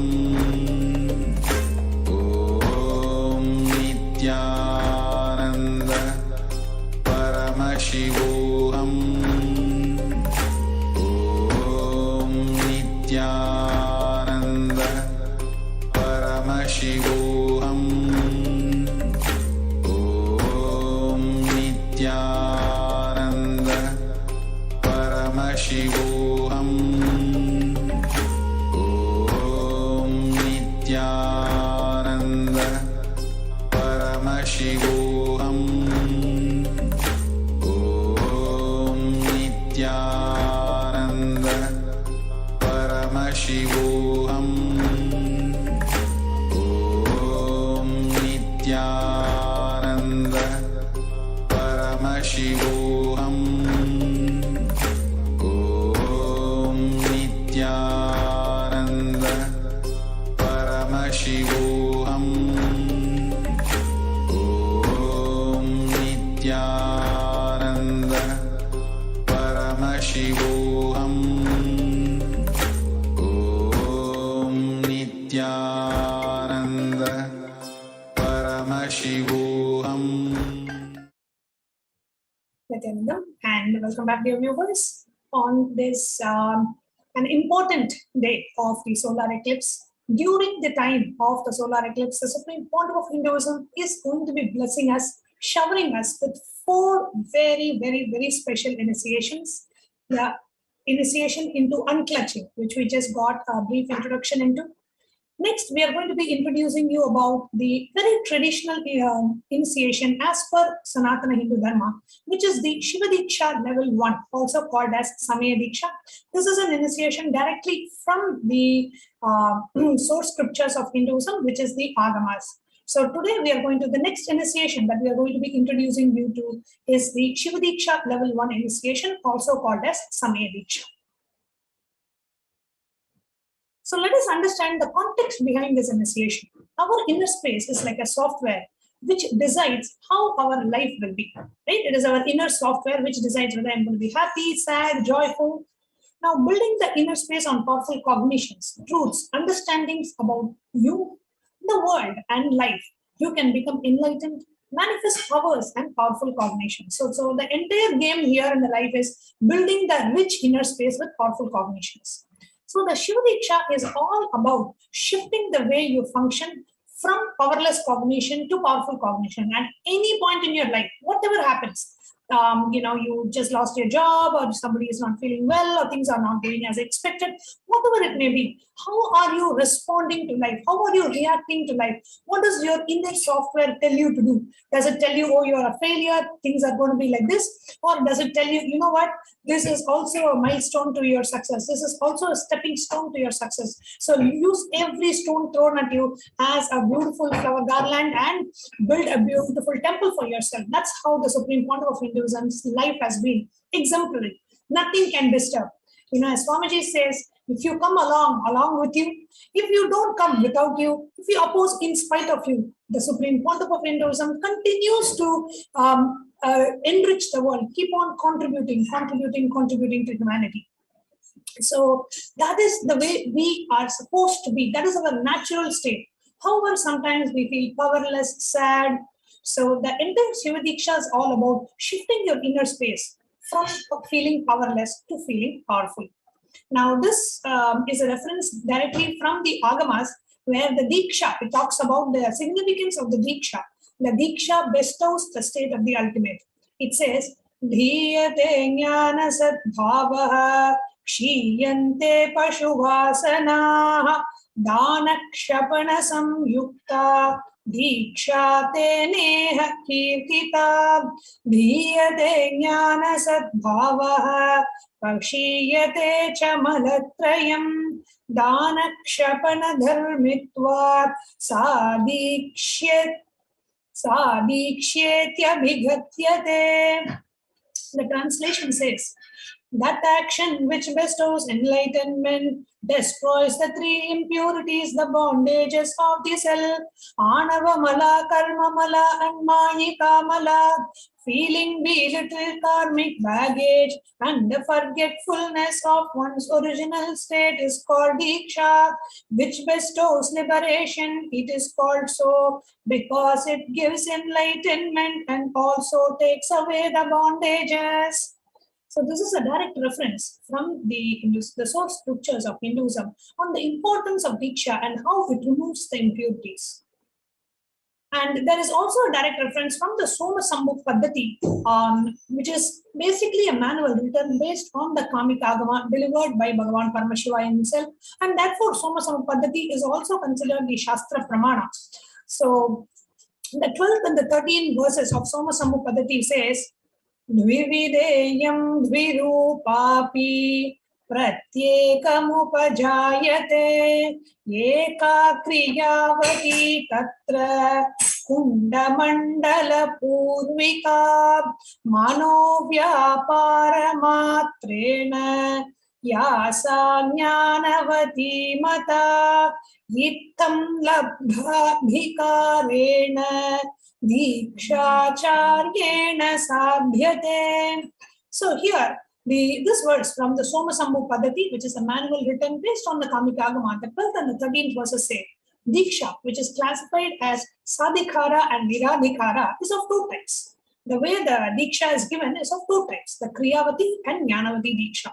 Now, Kriyavati Diksha is done with the Homa Kunda, the mandala for the ritual. If you have received an initiation physically in the presence of the Supreme Pontiff of Hinduism, you would have gone through the Kriyavati Diksha, where you first receive the Sparsha Diksha, then you go and you put a flower, the ritual is being performed there, and then you come back and you receive the Mantra Diksha. So that is the Kriyavati Diksha, where along with the ritual, the initiations happen. Now, the Jnanavati Diksha is a process. There is one more type of initiation where it is a process wherein the process that needs to be done is done through the Guru's enlightened inner space, through the Guru's power of enlightenment, Jnana. This way, Diksha is done by the Guru who has got the power and the authority to initiate. So the Jnanavati Diksha, the Bhagavan Paramashivam tells in the Agamas that the Jnanavati Diksha can happen just with the initiation of the Guru. Just with the inner space of the Guru can just transmit that initiation. So today we are going to be receiving the Jnanavati Diksha, where the Supreme Pontiff of Hinduism is going to be just transmitting the experience of Paramashivoham into each and every one of us. And the Shiva Diksha also talks about the scriptures, Hindu scriptures talks about the importance of giving the Ignupavita. So the Shiva Diksha also starts with the Gayatri initiation, where the Supreme Pontiff initiates you into the Gayatri mantra, and all the male bodies receive the Yajnopavita during the Shiva Diksha. So there is a reference in the Hindu scriptures where it tells very clearly that the Jnana, the Gayatri mantra Diksha and the Yajnopavita is to be given during the Shiva Diksha. That is the reference you are seeing here. It says, ध्यायदेज्ञोपवीतं तु मूलमन्त्राभिमन्त्रितं शतं सहस्रं वा भूत्वा पूर्णाभ्याक्षेवेन तु एवं समयसंस्कारयुतो यशिशिवपूजने होमे चाध्ययने चैव मन्त्राणां श्रवणेऽपि च योग्यस्यात्मुनयो रौद्रं पदं प्राप्नोति मानवः. The meaning of this verse, the translation of this verse, it very beautifully says how the guru, the acharya who gives the initiation, the guru should give the sacrificial thread in Yajnopavita, purified and energized with the recital of the Moola mantra to the disciple, and make the disciple wear the Yajnopavita. Having offered the oblations for 1,000 or 100 times with the recital of the Moola mantra, the guru should offer the consummate oblation with the same Moola mantra. The disciple who has been given the preparatory initiation, which is the Shiva Diksha level 1 or the Samaya Diksha, in this way becomes qualified to perform the personal worship to Shiva, to render assistance to the performance of the ritual, becomes competent for the systematic study of the scriptures, becomes qualified to the listening of the recital of the mantras. Over stages, such a disciple attains the position of Rudra. So the entire Shiva Diksha is all about shifting your inner space from powerless cognitions to powerful cognitions. And this is a direct initiation mentioned by Paramashiva himself in the Agamas. And today we are all so blessed that we are receiving this initiation from Paramashiva himself. Not only the initiation was delivered to the world by Paramashiva, we are so blessed we are receiving this initiation from Paramashiva himself. Now let us hear how Swamiji beautifully reveals about this powerful initiation of Shiva Diksha. Let's hear directly from the Supreme Pontiff of Hinduism.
Nityananda Paramashivam.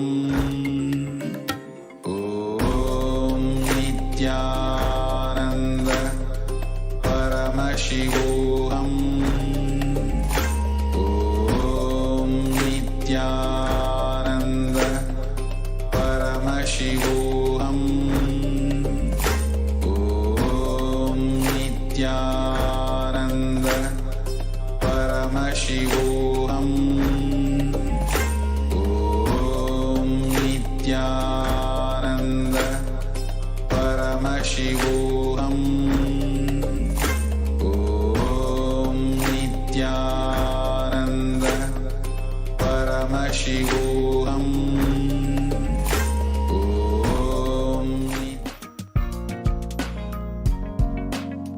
We get you health. We get you ability to build beautiful relationships in your life. We get you direct spiritual support, and we make sure you become wealthy.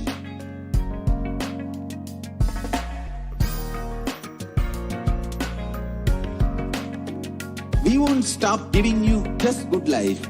We will literally not stop till you live enlightened life. manifesting the state of Paramashiva, space of Paramashiva, powers of Paramashiva, being of Paramashiva.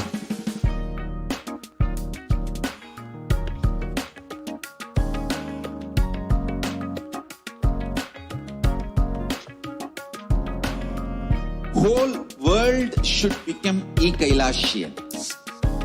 I want the whole world to know Hindus have something great to contribute to the world.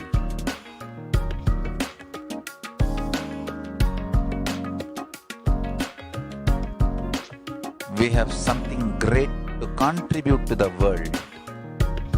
Let us do that.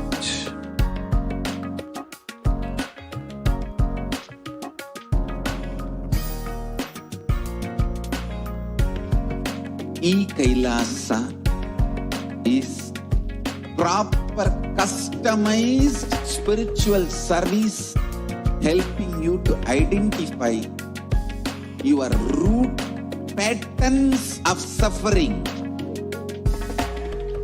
We have perfected the science of helping every individual from every cultural, religious, nationality background.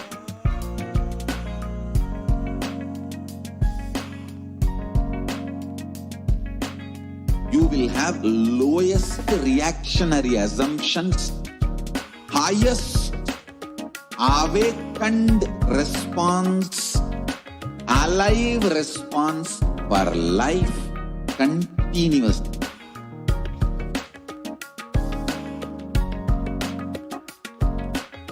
Kailasa is enlightenment ecosystem, literally enlightenment itself in your own home, wherever you are. Proper customized spiritual service helping you to complete with your life negativity. Withdrawal from life, self-hatred, self-denial, self-doubt, so much of tiredness, laziness, we can support you aligning your diet, your attitude, your aptitude, your understanding about life. We can help you with everything.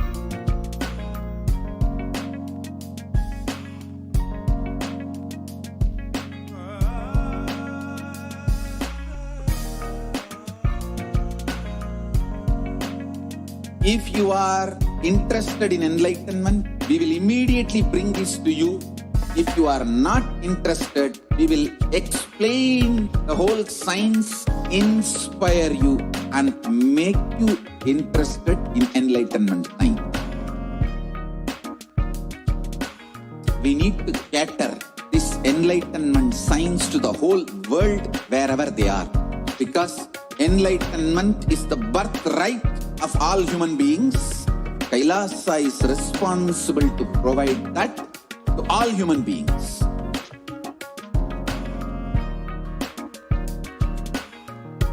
Kailasa is the totality of the knowledge I received from my gurus and practice manifested in my life, perfected by teaching millions of people from all cultures, time zones, backgrounds, genders, nationality, race, from every creed.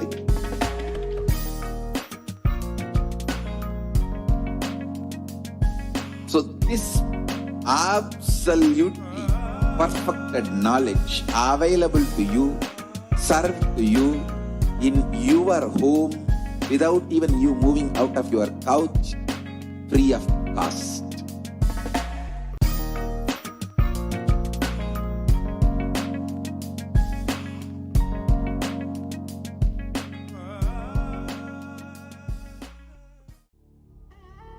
What I mean by the word Kailasa, listen intensely. Enlightenment ecosystem, literally enlightenment itself in your own home, wherever you are.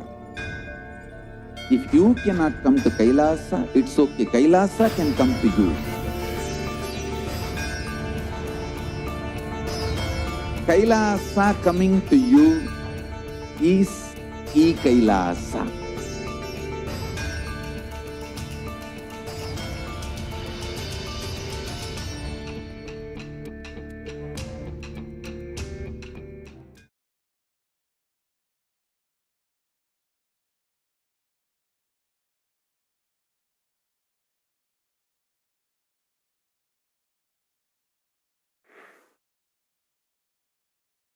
Let me enter into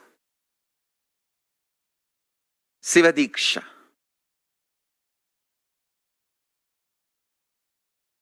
Understand, I'll give you just few important understandings. Just internalize these few important understandings.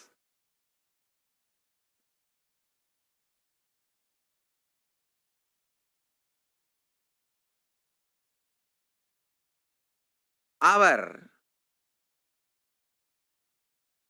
inner software, you call it mind, you call it intelligence, you call it any name you use. In Sanskrit, we use the word mana, chitta, buddhi, ahankara. All these words put together, I call it as inner software. Please understand. The inner software you carry functions based on certain patterns and cognitions and understandings. That inner software can be binding you, torturing you, harassing you, abusing you more and more if it functions based on wrong content, wrong cognitions, powerless cognitions, abusive cognitions.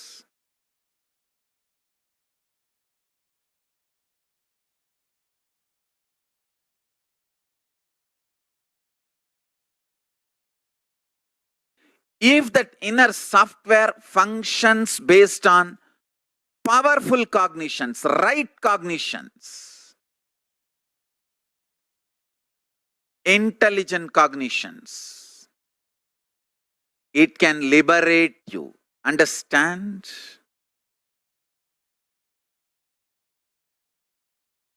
The inner software you are carrying,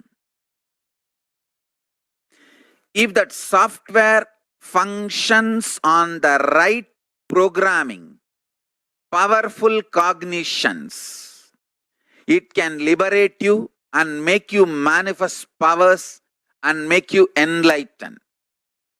If that inner software functions based on wrong cognitions, powerless cognitions, powerless content, understandings, ideas about you, about world, about God, about you, about world, about God, Jiva, you, self, Jagat, world, Ishvara, God. About all these three, the cognitions you have, the cognitions, conclusions you have about life, this all forms the core content for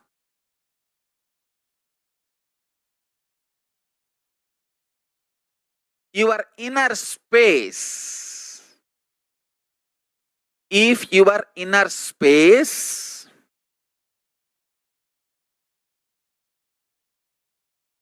functions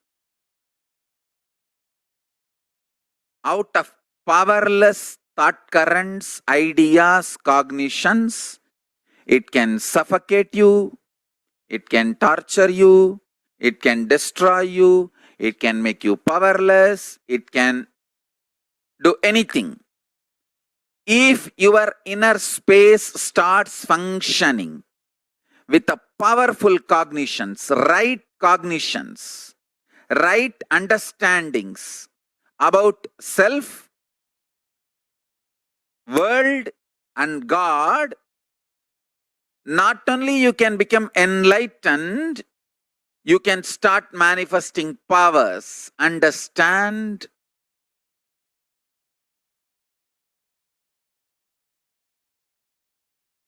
Siva Diksha is all about shifting the way you function from powerless cognitions to powerful cognitions. That's all. Siva Diksha is the way to shift you from functioning from powerless cognition space to powerful cognition space. Listen carefully. Understand life. Listen carefully and understand life.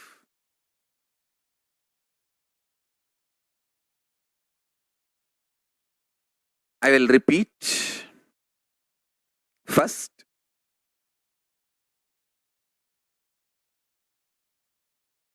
your inner space is like a software which decides how your life will be. That's the first understanding. Second, if the inner space is filled with powerless cognitions, powerless, suffocating, wrong ideas about yourself, about your world, about God, it can be more and more suffocating, making your life difficult. And if you can start building the content of your inner space, powerful, start functioning from powerful cognitions, truths, understandings about you, world and life, you can become enlightened, manifest powers and all possibilities. Now listen carefully. The good news I have is your inner space can be beautifully reprogrammed.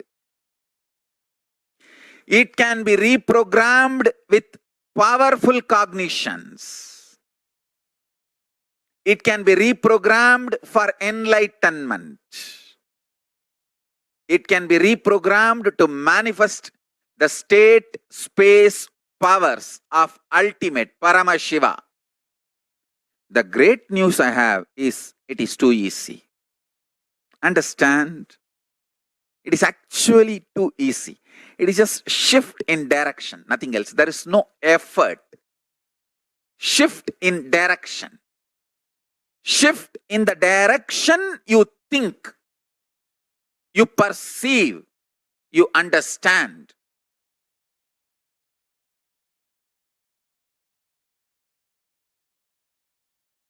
Shiva Diksha is all about giving you that shift.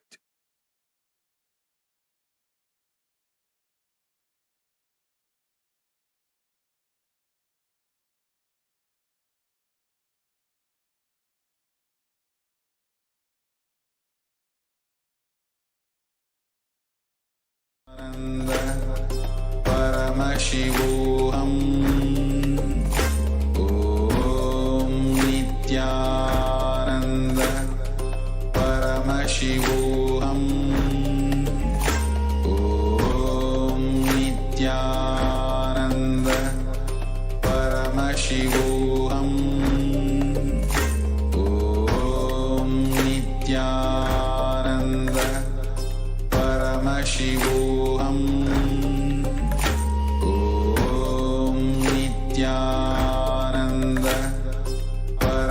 Paramashivam. Om Nityananda Paramashivam. Om Nityananda Paramashivam. Om Nityananda Paramashivam. Om Nityananda Paramashivam. Om Nityananda Paramashivam. Om Nityananda Paramashivam. Om Nityananda.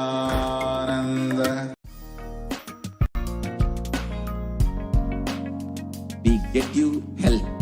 We get you ability to build beautiful relationships in your life. We get you direct spiritual support, and we make sure you become wealthy.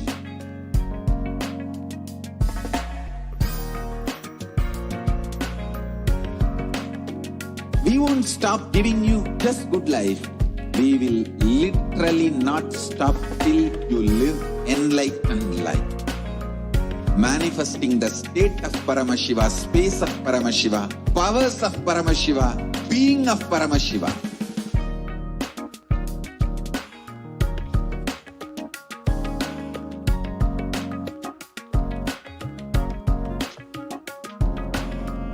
Whole world should become equal. Welcome back, dear viewers. So we just heard how the Supreme Pontiff of Hinduism, our beloved Swamiji, explained about the context of Shiva Diksha. Now let us quickly see how to receive. What is the procedure for receiving the Shiva Diksha? Now the Shiva Diksha that we are going to be having today, you will be receiving the initiation into 3 very sacred mantras. And so the first part will be the mantra diksha, where the Supreme Pontiff of Hinduism will be revealing the sacred mantras and will be initiating us into the sacred mantras. Then we have the Jnanavati Diksha, where just from the space, the state space and the powers and the being of Paramashiva, the Supreme Pontiff will be transmitting that experience of Paramashivoham into each and every one of us. And parallelly, the Kriyavati Diksha is also happening as we are doing the rituals as per the Agamas in the Adi Kailasa Nityananda Sarvagnya Pita in Bengaluru, for on behalf of all the Shiva Diksha level 1 initiates today. So let us now take a look into a quick procedure on how do we receive the Shiva Diksha, what is the steps that are involved.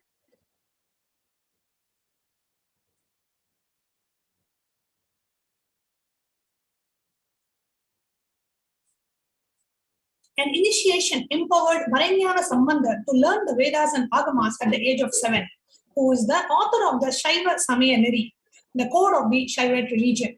Now guided by this great spiritual scientist, Maranyana Sambandha received Shiva Diksha at the age of 7.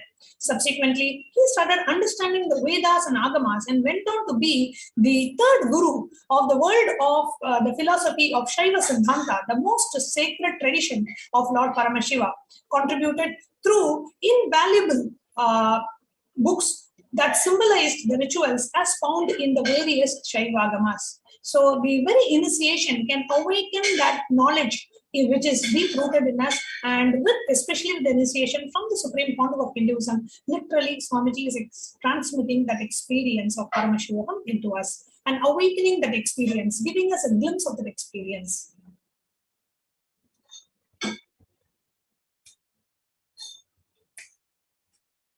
The Supreme Pontiff of Hinduism began empowering the world with this ultimate truth at a tender age of 11. Swamiji, the Supreme Pontiff of Hinduism, received Shiva Diksha from the 238th Guru Maha Sannidhanam of Tondai Mandala Adinam in Kanchipuram. Srila Sri Jnana Prakasha Desika Paramacharya Swamigal, the Supreme Pontiff of Hinduism, was conferred the title 233rd Guru Maha Sannidhanam, and with that name 233rd Guru Maha Sannidhanam Srila Sri Jnana Prakasha Desika Paramacharya Swamigal. At the age of 11, Swamiji delivered his first public discourse on this ultimate truth.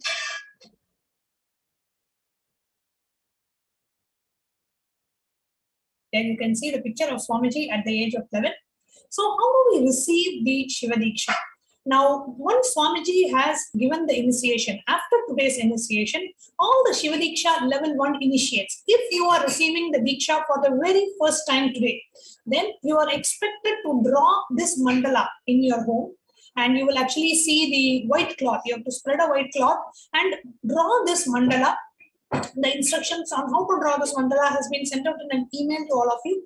It is basically made with plain rice. White rice and white rice mixed with kumkum, you get red color. White rice mixed with turmeric, you get the yellow color. And white rice mixed with the carbon soot, which is the deposits from like a lamp or a candle. You keep a vessel, that vessel, the lamp deposits like a carbon. So you just mix rice with that carbon deposit with a little bit of oil to get the black color. So you create this Sadashiva mandala, which should be made on a white cloth. So nicely draw 4 Shivalingas and the center circle. The next slide. So the participants are to offer the flower. So what you have to do is you have to draw the mandala. You have to take a flower, stand in front of the white Shivalinga, and you are expected to drop the flower. And wherever the flower falls, based on where the flower falls, you will be getting the Shiva Diksha spiritual name. So this slide shows you how to create the mandala and what are the items that are required.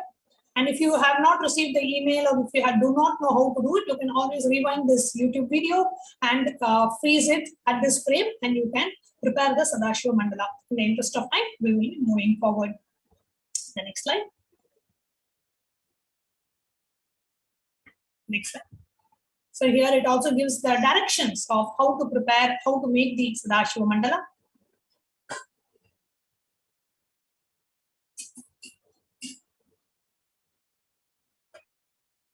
And you will have to stand in front of the white Shivalinga. And you have to drop the flower. We will be showing in the next picture. So draw a Om symbol in front of the Sadashiva mandala. You will stand on the Om symbol, take a flower in your hand and drop it from the top. Do not choose and put, just drop it. See where the flower falls, either on the white, red, yellow, black, or in the center circle. Now, based on where the flower falls, we can move to the next slide. Based on where the flower falls, you will be receiving a Shiva Diksha spiritual name. So here is how you will be standing, and you will be offering the flower on the Sadashiva mandala. Next slide. So based on where the flower falls, each of these 4 Shivalingas and the center circle represent the 5 faces of the Sadashiva. Paramashiva with 5 faces is called as Sadashiva. So Sadashiva, who is the manifestation of Paramashiva with 5 faces, has 5 different faces, each face representing one of the cosmic actions. Paramashiva is known for he does the 5 cosmic actions of creation and sustenance, rejuvenation, pulling out of delusion, and liberation. So the 5 phases that correspond to that is the Satyojata phase, which is responsible for creation, generation. Vamadeva phase, which is responsible for sustenance. The Aghora phase, responsible for rejuvenation. The Purusha phase of Sadashiva, responsible for pulling out of delusion. And Ishana phase of Sadashiva does the cosmic action of liberation. So the next slide. So when you drop the flower, depending on where the flower falls, you will be receiving a Shiva Diksha spiritual name.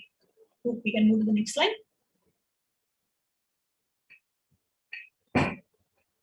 Okay, so now let's take a look at this slide.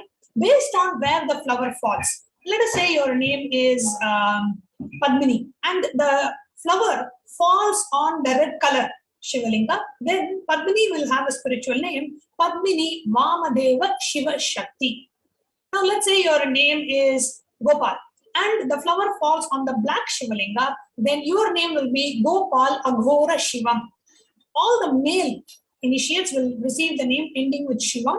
All the female initiates will receive the name ending with Shiva Shakti. So here is a spiritual name chart. So draw the mandala, take a flower, drop it from the top, see where the flower falls, and you can receive the Shiva Diksha spiritual name this way. The next slide. So here it says how to find your spiritual name. So male and female, based on in which phase the flower falls, you will be receiving that specific spiritual name. And each name is associated with one of the 5 cosmic actions of Paramashiva: creation, sustenance, rejuvenation, pulling out of delusion, and liberation.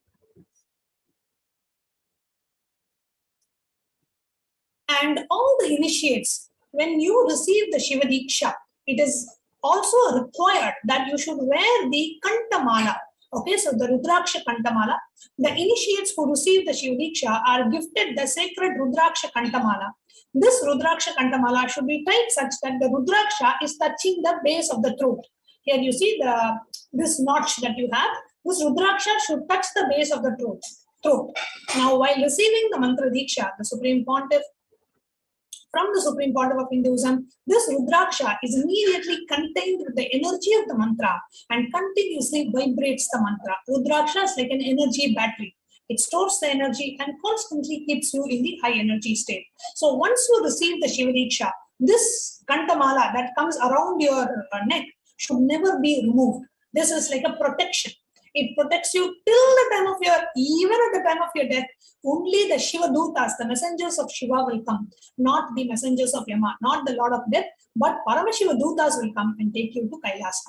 So once you receive the Shiva Diksha level 1, you should always be wearing this Kantamala.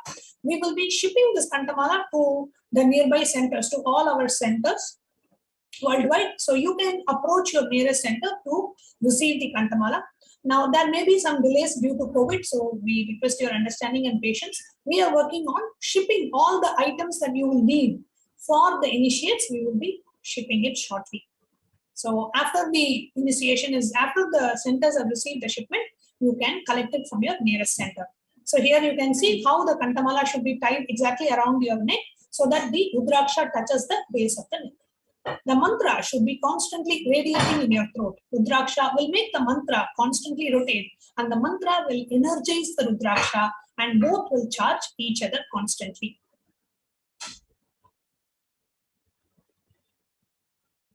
Now, wearing the Yajnopavita. Now, all the male initiates to wear the energized sacred thread on themselves from the left shoulder and below the right arm. So the Yajnopavita, like how Swamiji is putting, comes on the left shoulder of the male and comes under the right arm. Only the male initiates will receive the Yajnopavita for the Shiva Diksha level 1. All the female initiates will be receiving it during Shiva Diksha level 2. So, Yajnopavita consists of 9 strands that signify the awakening of the 9 strands of DNA that are awakened in us during the Gayatri initiation. So, the Yajnopavita should be on your body at all times. Do not remove it. Even when you're taking bath, the sacred thread can always be on your body. Now, what are the things? There are some kind of a do's and don'ts that you should observe once for all the Shiva Diksha initiates according to the Agama. So it says, never abuse Lord Paramashiva, the source of the cosmos. So once you receive the Shiva Diksha, you commit that I will never abuse Paramashiva. I will never abuse the words of Paramashiva, which are the Vedas and the Agamas. You will never abuse the Guru from whom you received the initiation. Fourth, you will never abuse the sadhakas, means the seekers on the path. 5. You will never cross the shadow of the Shivalinga. Anywhere, you will never cross the shadow. And you will not eat the food kept aside to be offered for Chandikeshwara. Chandikeshwara is considered the accountant of Paramashiva. Never anything offered to the food offered to Chandikeshwara should not be partaken.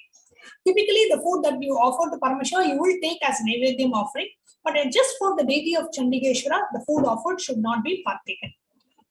You will never cross the flowers or the food kept aside for Chandikeshwara or offered to Chandikeshwara or offered to Lord Shiva.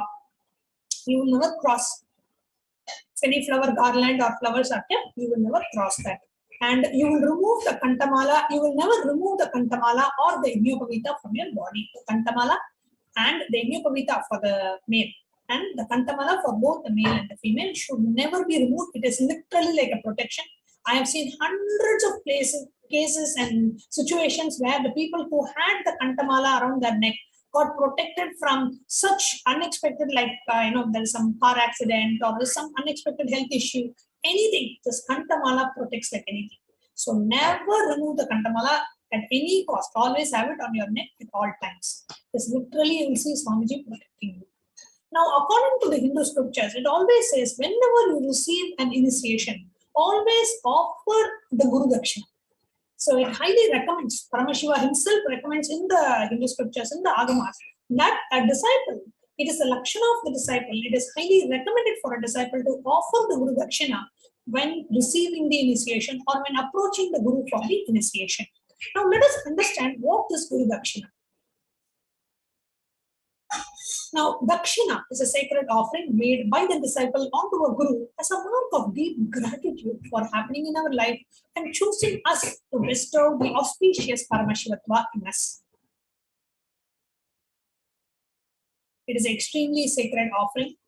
Now, for the purpose of achieving good health, well-being, success, and spiritual evolution in all dimensions of life, and for the humanity to raise itself, Paramashiva embodies himself in a human form and descends on the planet as a Guru.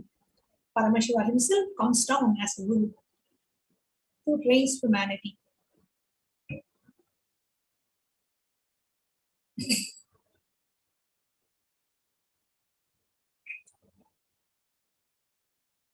Now, the Guru's life, please understand the context behind Guru Dakshina. Why do we make an offering to a Guru? Because the Guru's life itself is an offering to us.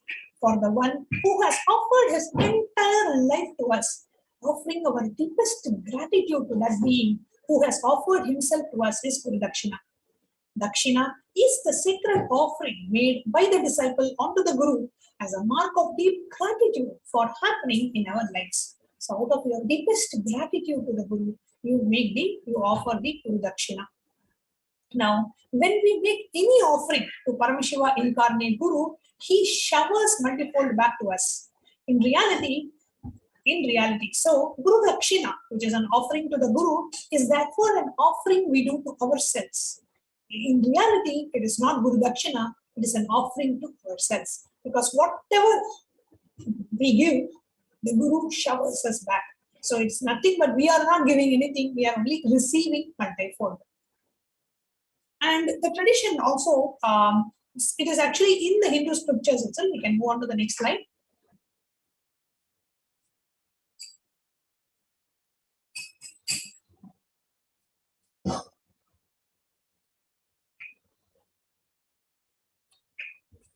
The tradition beautifully says that the disciple should always approach the Guru with a Guru Dakshina. In the Srimad Kamika Agama, Bhagavan Sadashiva reveals the various sacred offerings that one should give to the Guru.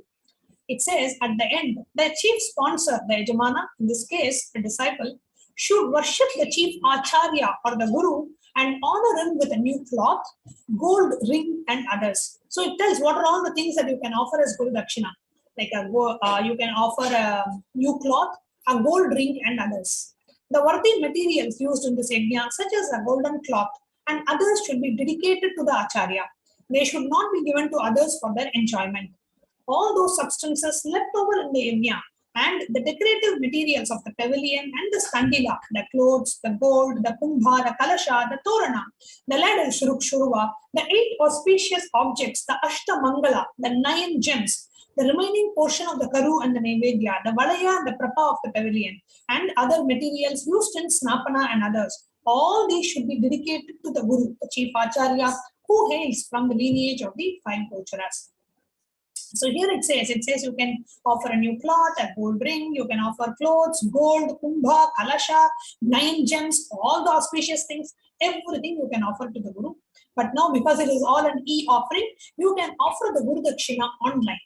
And the Hindu tradition recommends that the disciple offers the Guru Dakshina. It is not mandatory, it is absolutely optional, and all these initiations are given completely free of cost. So I really want to share that the Guru Dakshina is not a mandatory offering.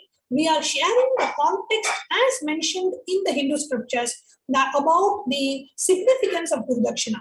However, all the initiations that we'll be receiving and the Supreme Pontiff will be blessing us with are completely free of cost for anybody from anywhere. And the Guru Dakshina is an option. Whoever wants to offer, you can offer the Guru Dakshina. Now, the tradition says that there are 5 people you should never meet empty-handed. Whenever you meet a child, you see a child, you always share something. A pregnant woman who's carrying one more life in her, when you see her, you always share something. Third is a beggar is in the street or anywhere in the person who is in need, a poor person who feel like giving something. The fourth is a sadhu, a sannyasi. When you see a sannyasi, always you should share something. And the fifth person, you should never go empty-handed. You should always give something as your guru. Whenever you approach a guru, always go with something in your hand. The next slide. So whoever would like to receive the Shiva Diksha, we request you to please complete the form, which is tinyurl.com/PSM2 Shiva Diksha. So this is for all the Shiva Diksha if you're receiving it for the first time, or if you're receiving it like you've already received it and you're going to be sitting for the initiation today, all of you can fill this form. Please note down the URL, tinyurl.com/PSM2 Shiva Diksha. And this form has both the level 1 and level 2 details in it. So you can fill both together if you know about them. If not, you can wait till I finish the introduction to level 2 and then you can fill this form. Please note down the form. Even if you have received the initiation earlier, but you are going to be sitting for the initiation today, please go ahead and fill this form. Because only the people who have filled the form will be receiving those initiations. Because some initiations require some lifestyle changes. So only the people who say that, yes, I want to receive this initiation will be receiving the initiation. Now, if you are sitting and watching it via YouTube or Facebook, you did not fill this form, but you are sitting for the Shiva Diksha level 1 or level 2 initiation, means you are not initiated. Because only the people who fill the form and give a conscious consent that, yes, I would like to receive the initiation, will be receiving the benefit of the initiation. So it is important and mandatory that each and every one of you, even if you have received the Shiva Diksha earlier, but you are sitting for the session now, you are expected to fill this form. We can move on to the next slide. Now let us understand what is Vishesha Diksha, which is a Shiva Diksha level 2. Vishesha Diksha is the second level initiation that bestows the right to offer the prayer and gratitude through personal puja to Guru, Guru Paduka and Paramashiva, which is the Atmalinga.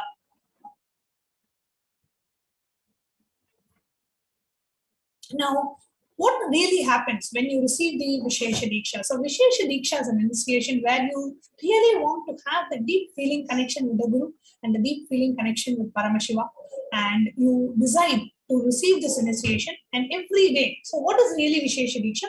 You decide to have the right, you are given the right to offer the puja and the worship to Paramashiva and Guru. Where whatever you share with Paramashiva during the puja every day, Paramashiva listens to you, he listens to you, and the Supreme Pontiff says, I am responsible for it. It is like you are empowered to do everyday worship. You are empowered to connect with the Guru, empowered to connect with Paramashiva and share whatever you feel, and you will literally see the answers coming to you every day. Next slide.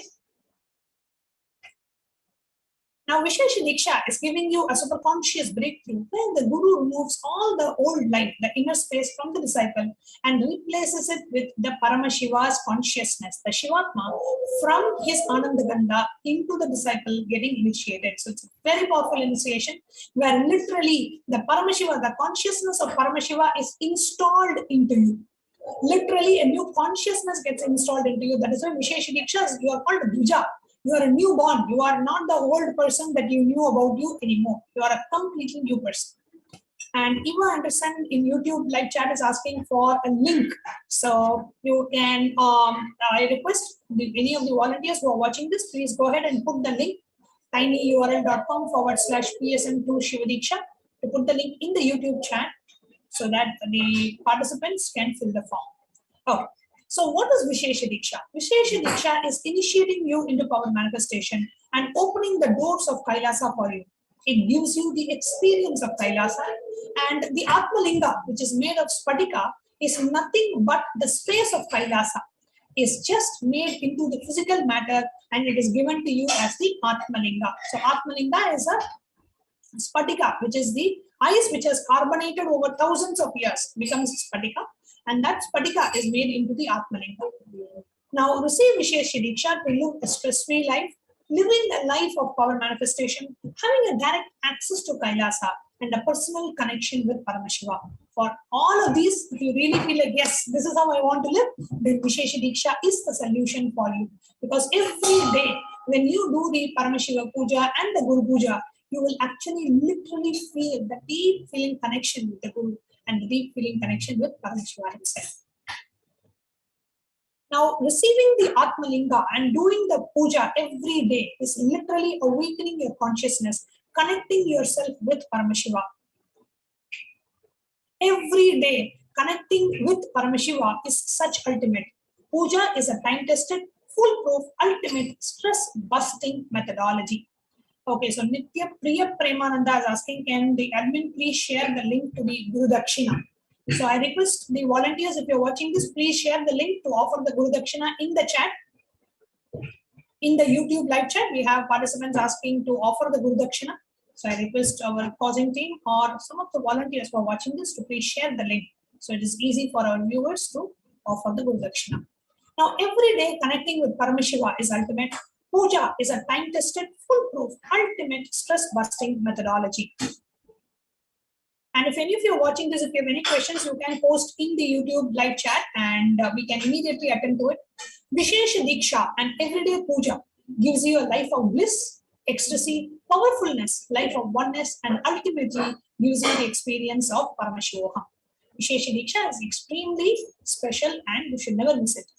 The Vishesha Diksha directly opens your personal connection with Paramashiva and the Kailasa space. You get initiated into the power manifestation science. You have a personal, intimate connection, version of Paramashiva, Atmalinga for yourself. Atmalinga is nothing but Paramashiva programmed for you, programmed to respond to you, connect with you, and you will receive unimaginable benefits, health, spiritual, everything starts with the Vishesha Diksha initiation. So do not miss receiving the Vishesha Diksha.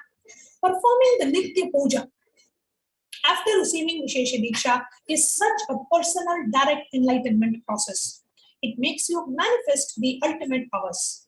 Nitya Puja cleanses your whole system, detoxes your body, ripens your consciousness, and makes your consciousness open up in your system.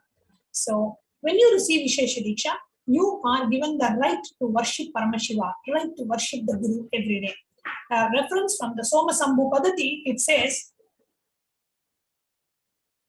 कुसुमेनास्त्रजप्तेन सादये धृद्यदेशिषुं प्रास्फुरत्तारकाकारं चैतन्यं तत्र भावयेत्. The meaning of this verse: the Guru should throw the flowers invoked on the mantra Astraya Hum Fat at the disciples' chest, and imagine in the heart of the disciple the globe-shaped supreme spirit of the extreme effulgence inhabiting the subtle body. So direct reference on how the Vishesha Diksha is to be given. It gives us clear, detailed guidelines, and how the Guru literally replaces your consciousness with the consciousness of Paramashiva. So the step-by-step procedure as described in the Kamika Agama Soma Sambhu Padati, how Vishesha Diksha is to be performed by the Guru. First, the invocation of the Vagishwari and Vagishwara in the heart of the fire in which Bhagavan Paramashiva has been invoked. The Guru then knocks the heart of the disciple with the flower. Visualize the consciousness sparkling as a star. The Guru then visualizes the consciousness sparkling as a star in the heart of the disciple. Enter the lotus of the heart of the disciple and put the consciousness of the disciple into the Guru's lotus of the heart. So the Guru then takes the consciousness and puts it into his own heart. Keeps the consciousness of the disciple into the fire. And then the Guru offers the consciousness of the disciple into the fire. Now, when the consciousness is offered into the fire, the Guru knows that on seeing the way the fire burns, the Guru knows the sins committed by the disciple. Now, if the fire smells like filth, understand that the disciple has done the sins of land grabbing, killing a Brahmana, mated with Guru's wife, drunk liquor, killed the Acharya, killed a cow, and been ungrateful. If the fire is black in color and smells like burning a dead body, then you know that he has killed a pregnant woman. If the fire is burning in rotation and circle, then the disciple has killed a woman. If the fire shakes, then the disciple has stolen gold. If the fire blasts, then the disciple has killed a child. After the homa is over, the guru keeps the consciousness, the atma of the disciple, which is like a fire sparks, in the lotus of the heart of the guru. So first the guru takes the consciousness of the disciple, puts it into his own heart. Then he takes it from his heart, offers it into the fire. Based on how the fire burns, the guru knows the karma of the disciple. The guru then takes the consciousness back and puts it into his own heart. In the heart of the guru merges the consciousness of the disciple with that of Bhagavan Paramashivam. Then the guru then reinstalls that consciousness in the lotus of the heart of the disciple. This is what exactly happens. Now, there are some lifestyle changes that you need to follow if you are wanting to take the Shiva Diksha.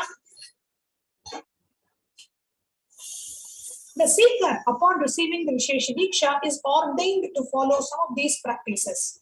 The receiver will perform the Nitya daily puja of the Guru and the Shiva Linga every day. So when you receive the Vishesha Diksha, you commit that I will be doing the puja every day. The puja takes about 15 to 20 minutes at the max. You can quickly do the Guru Puja and the Shiva Puja. We have a short version. We also have a YouTube video. So do not worry that, oh, I do not know how to offer the puja, or I do not know where to go. You do not need to know any of that. We have a YouTube video, guided YouTube video. We have the mantras. So you can learn the puja along with it. The receiver should not partake any non-vegetarian food. Here, the non-vegetarian means anything which causes pain to the other. For example, you cannot take any food which causes pain to the other. Let's say, for example, you cannot kill anything and have. You cannot harm anything and have. So meat, fish, eggs, and such foods are to be, of course, no non-vegetarian food, which includes yet and also yeast. Yeast also is recommended not to be eaten, but definitely no meat, no fish, no eggs, no animal products. The receiver shall not engage in any of the activities of himsa or violence of any lives, including self, not even violence against yourself. The next slide. Offer the puja to Paramashiva and Guru every day. Takes only 15 to 20 minutes. If you are sick and if you are traveling and you miss the puja one day, the next day you do the puja 2 times. That days and the ones for yesterday. Paramashiva gives this as an option. So in case you miss the puja, unavoidable circumstances, then you can do the puja next day 2 times. The puja happens live in the Nithyananda TV. And the puja is also available on YouTube. It's an 18 minutes video, and you can do the puja along with the video. So there is a video title called the Nitya Puja, Pada Puja and Shiva Puja, the short version, which was uploaded in the 2020 Jan. So you can use that and you can play the video along with it. Now, please ensure you maintain the vegetarian diet. No animal meat, no fish, no egg, no mushrooms. Yes, mushroom is also considered non-vegetarian because it has the ability to store the pain. When you cut the mushroom, the plant has the ability to store the pain in the muscle, in the plant itself. So mushroom should not be partaken. Mushroom is also considered non-vegetarian. You are allowed to have vegetarian food. There is no restriction on onion, garlic. As far as the Vishesha Diksha is concerned, see, in the monastery, in the Adinam, in all our Adinams worldwide, we do not use onion, garlic or green chili, but that's for a different reason. As far as the Vishesha Diksha is concerned, there is no restriction on onion, garlic and green chili or dairy products. There is no specific mention of smoking or drinking with respect to Vishesha Diksha. See, Paramashiva has not specifically mentioned anything about smoking or drinking. So we are not saying anything. Whether you drink or smoke, there are no restrictions on that. Now, if by mistake you eat without realizing, let's say you eat a cake, somebody told you it doesn't have egg, but after you eat, you realize that, oh God, it has egg, then immediately take the Haritaki powder and flush that out of your system. Detoxify your body by immediately taking the Haritaki powder. Now, what are the Vishesha Diksha's do's and don'ts? An initiated disciple should not abuse Lord Paramashiva, who is the source of the cosmos. He should not abuse the Shastras revealed by Paramashiva. A disciple should not abuse the Guru, the Acharya, and the Shiva Sadhakas, the Shaiva Sadhaka seekers. He should not cross the shadow of the Shiva Linga.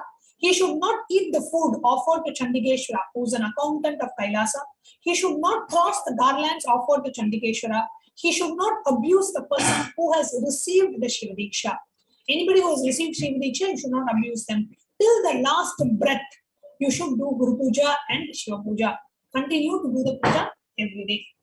Now, exemptions are given by Paramashiva for children who are initiated into Yajnopavita and are below the age of 16, for ignorant people, old people, women, kings, sick people, all those people, Paramashiva gives an exemption. The duties need to be instructed to be followed as much as possible. They can take the initiation as much as they can do. So here is the link, tinyurl.com/PSM2 Shivadiksha. I request the volunteers to please paste the link in the YouTube chat. And you can please fill the form. This is for Shivadiksha level 1 and level 2. It is the same form. And everybody is to fill this form irrespective of whether you have received the initiation before or not. If you are a first time initiate, you can, in the form, you can mention that option when the question asks you if you are a first time initiate, and or if you are getting reinitiated, means you are sitting for the initiation, but you have already received it earlier. So every viewer is requested to fill this form, and we are going to be right back with you after a very short break.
Yes, welcome back, dear viewers. And there are a few questions about whether the Guru Dakshina, if you want to offer, can you offer through the YouTube super chat? Yes, you can offer your gratitude through the YouTube super chat as well.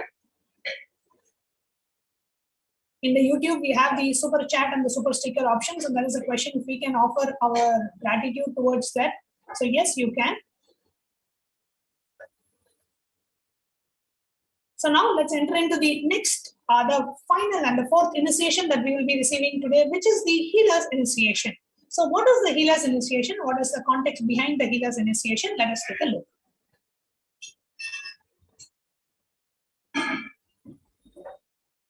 Now, the spiritual healing. The human body inherently has an ability to heal itself. Healing is the way the body is connecting to the source of its existence. Energy healing is a holistic, non-invasive therapy that treats the body-mind as an energetic continuum. Any physical or mental disease is an indication that there is a blockage in the energy flow. Many a times, merely clearing these blockages is enough, as the body's natural healing abilities takes care of restoring the affected part to health.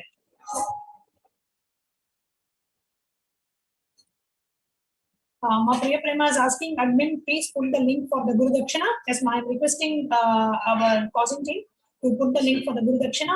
Priya Premananda, sorry for the dilemma, we'll be putting it. Yes. Now, Ananda Gandha, the fragrance of bliss, is the point in the body where the energy of all other chakras is centered. Here you can see the Ananda Gandha chakra, which is below the heart center and above the navel center. In the healing initiation, the Supreme Pontiff of Hinduism awakens the Ananda Gandha chakra. Now, the source of the Ananda Gandha, which is the source of the spiritual superconscious healing, is the ultimate science towards enlightenment. The science of Ananda Gandha delivered to planet Earth. Only when incarnation lands in the planet Earth, it comes from eternal silence. Not just physical healing or mental healing. Physical healing also happens because your very DNA structure gets re-altered. So the science of Ananda Gandha is only when the incarnations come, they can even awaken the Ananda Gandha chakra. Nobody else knows the science. Now, what are the chakras? A quick introduction. The chakras are the main subtle energy channels of the body, are the Ida and the Pingala and the Sushumna. So they are the subtle energy channels, the nadis, which run along the spinal column. They correspond roughly to sympathetic, parasympathetic, and central nervous system. Since the nadis run in a curved path, they cross one another at several times. At the points of intersection, they form strong energy centers and they are called chakras. So basically, it is an intersection of Idagala, Pingala, and the Sushumna nadis. Chakras are subtle energy powerhouses which are responsible for spinning and drawing the universal life force, the prana, into the body.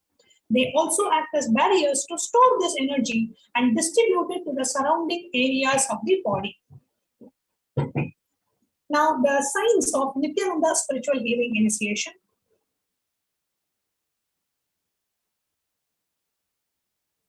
The healer's initiation is straightaway related to our enlightenment. Now, the healer's initiation is of two levels. One is healing yourself, and the second is healing yourself and healing others. The two levels of initiation. Now, the healing yourself, if you are just taking the self-healer's initiation, which means you are only healing yourself, there are absolutely no lifestyle changes required. You can take the initiation. Actually, everybody can take the initiation. The other step is healing yourself and healing others. Now, when you have to be a healer to heal others, there are some lifestyle changes that are required. Means you need to follow a vegetarian diet, and there are some lifestyle changes which you need to follow, which we'll be sharing in the upcoming slides. Now, the Nityananda spiritual healing is healing through the cosmic energy. Now, the cosmic energy is intelligence. That is, this is different from the energy we know in various forms like electrical energy, mechanical energy, etc. In the Nityananda spiritual healing initiation, you are initiated by the Supreme Pontiff to become a channel for the same divine energy that the Supreme Pontiff embodies to flow through you to the person receiving the healing. You literally become an embodiment of Swamiji's energy to gush into your body and from your body to the other person to whom you are healing. So now let us see how the healing happens. Who can receive energy? Anybody with an open mind and the heart can receive the energy. Who can give energy? The one who has realized that he is energy. The one who has experienced himself as something beyond the body and mind is the only one who is authorized and qualified to give energy.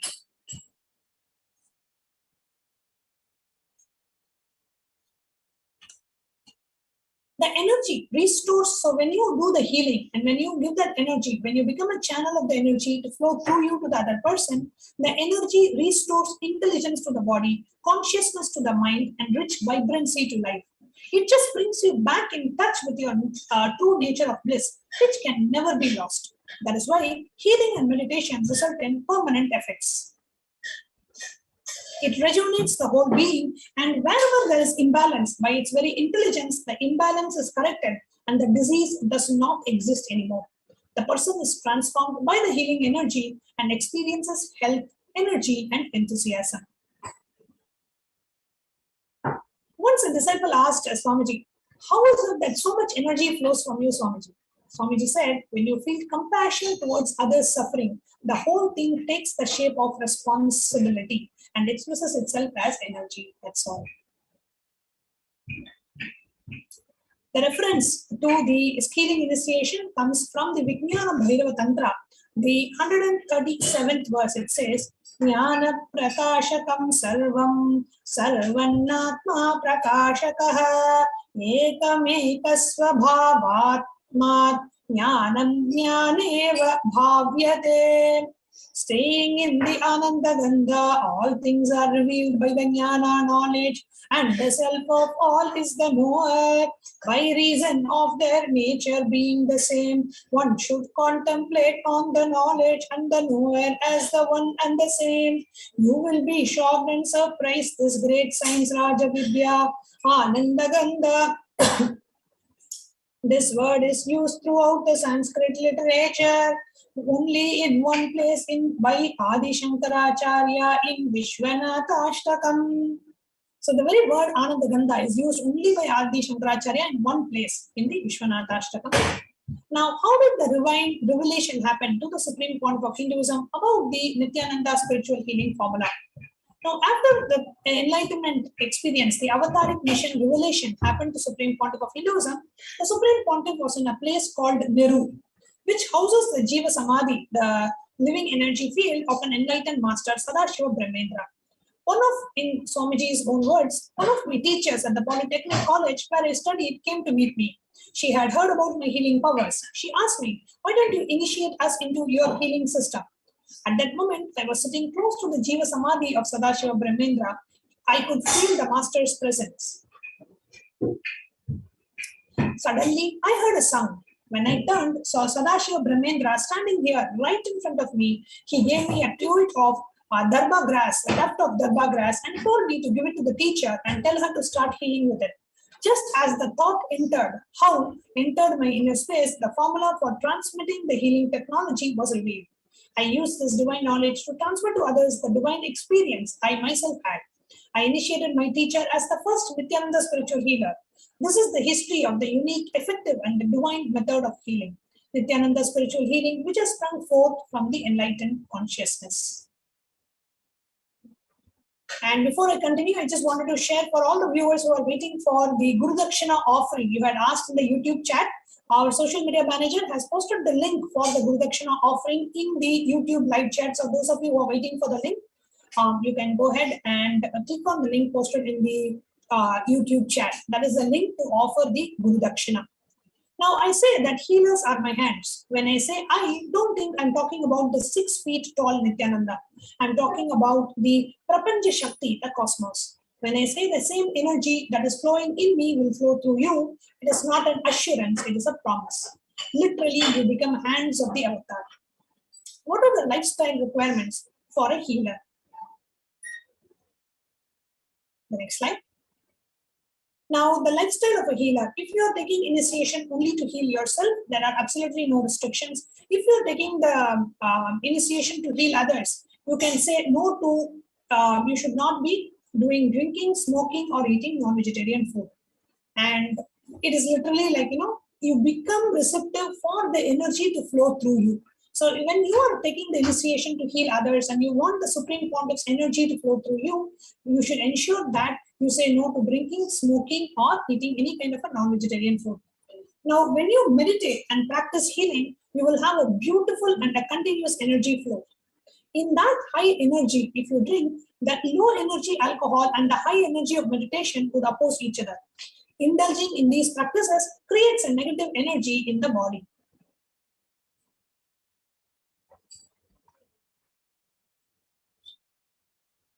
This is a commitment. The lifestyle of a healer is a commitment by you to yourself. Do not suppress yourself. Do not fight with yourself.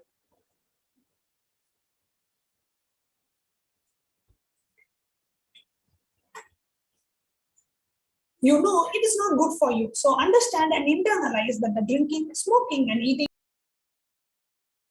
food will oppose the beautiful energy flow in you that will happen during the healing. And we are going to be right back with you. I'm going to be continuing more about the healer's initiation after a very short break.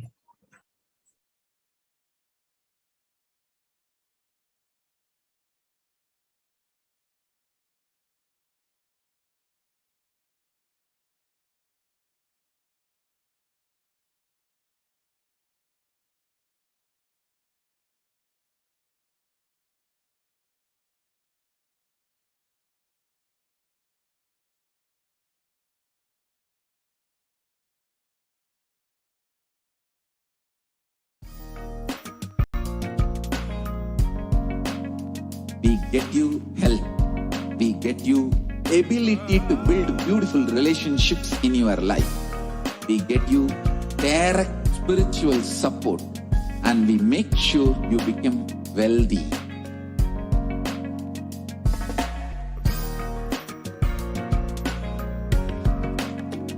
We won't stop giving you just good life. We will literally not stop till you live enlightened life.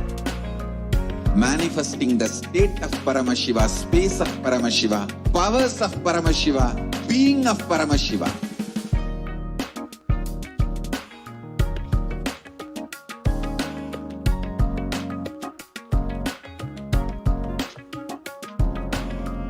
Whole world should become Kailasians.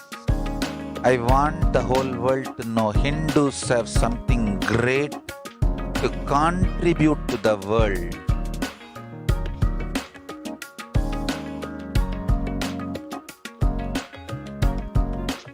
We have something great to contribute to the world. Let us do that.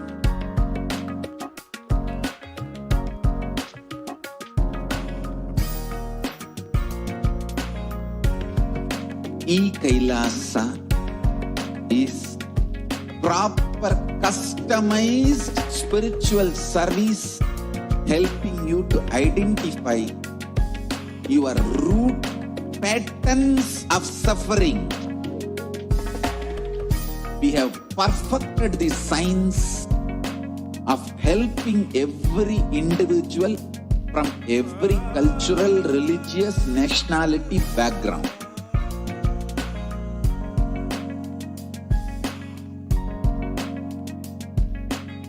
You will have lowest reactionary assumptions, highest awakened response, alive response for life continuously.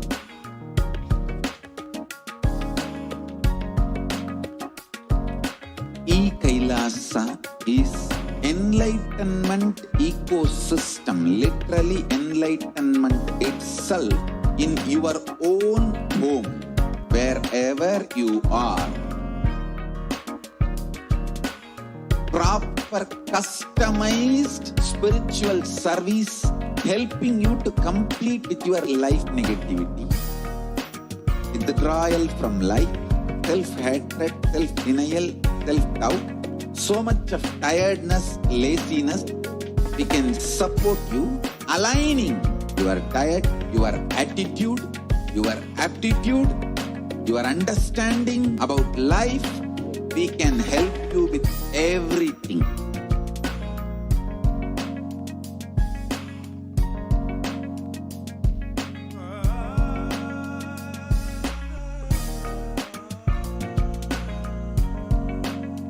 If you are interested in enlightenment, we will immediately bring this to you. If you are not interested, we will explain the whole science, inspire you, and make you interested in enlightenment time. We need to cater this enlightenment science to the whole world wherever they are, because enlightenment is the birthright of all human beings. Kailasa is responsible to provide that to all human beings.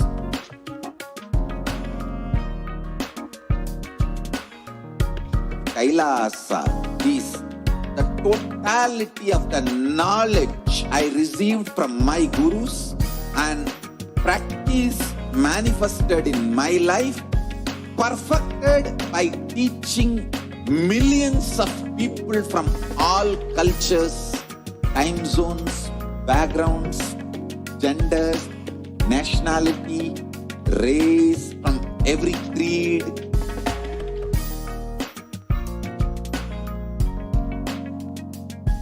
So this absolutely perfected knowledge available to you, served to you in your home without even you moving out of your couch, free of cost.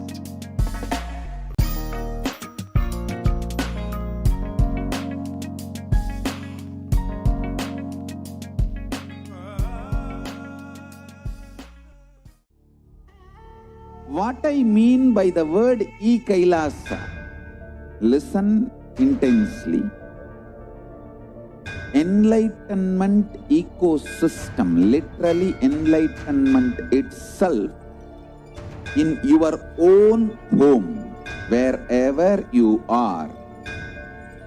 If you cannot come to Kailasa, it's okay. Kailasa can come to you. Kailasa coming to you is Kailasa.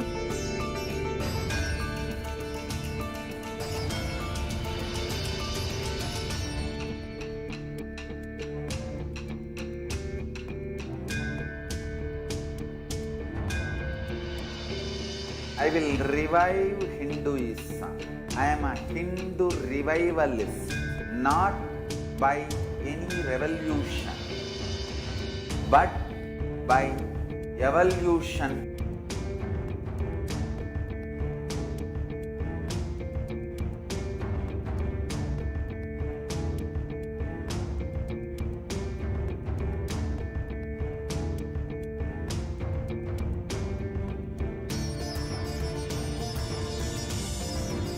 And setting model communities.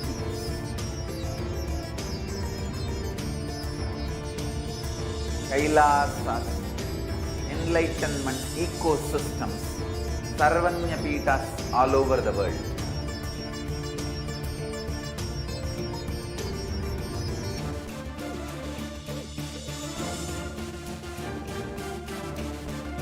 All powerful cognition, knowledge, only when you live, power manifestation and possibilities manifestation happens. This is a fundamental truth.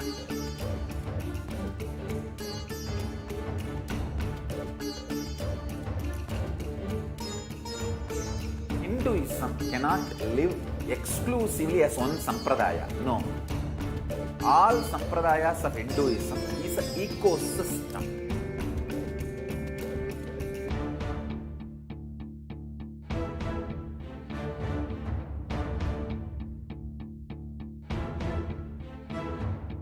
So don't keep quiet thinking that if one sampradaya is attacked, only that sampradaya is going to be affected.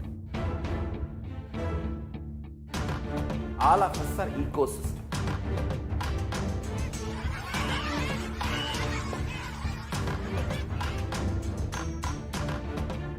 I invite all of you to get involved and enjoy Hinduism by the principle of Dharmo Rakshati Rakshitaha. When you protect Dharma, Dharma protects you. We will make the whole planet flourish spiritually. The spiritual prosperity will happen to the whole planet. We all have to coexist together.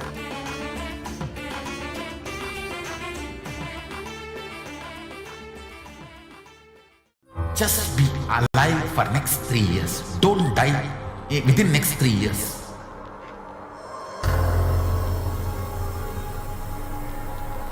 Just don't die within next 3 years. Be alive. Somehow be alive. I'm working sincerely. I will reach you somehow. Somehow I will reach you. It's my commitment to humanity.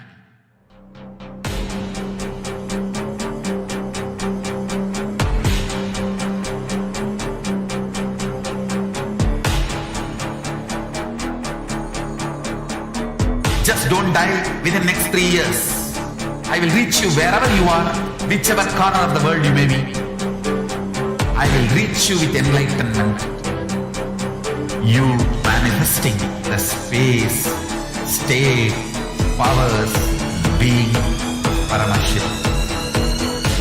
It is possible, and it is possible for you.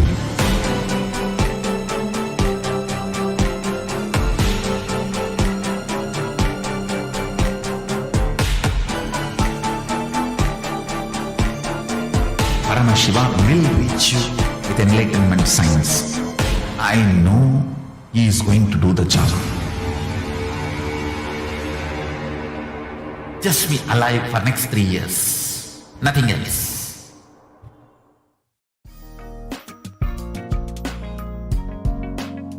We get you health. We get you ability to build beautiful relationships in your life. We get you direct spiritual support, and we make sure you become wealthy.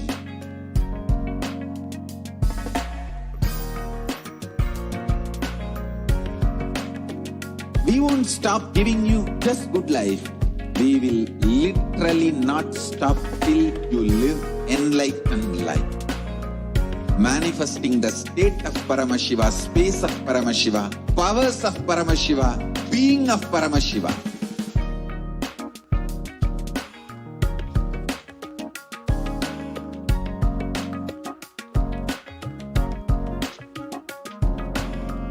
Whole world should become Kailasians.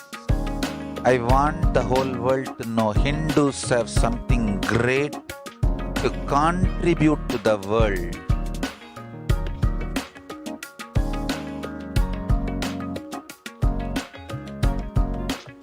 We have something great to contribute to the world. Let us do that.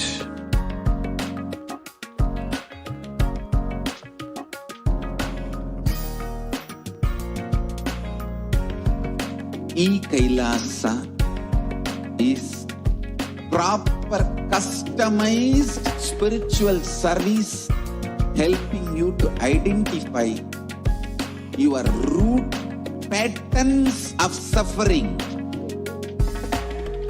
We have perfected the science of helping every individual from every cultural, religious, nationality background.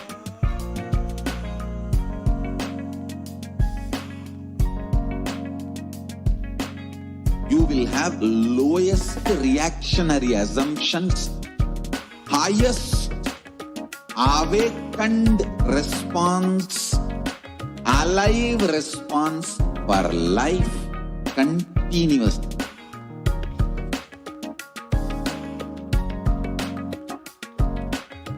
Kailasa is enlightenment ecosystem, literally enlightenment itself in your own home, wherever you are.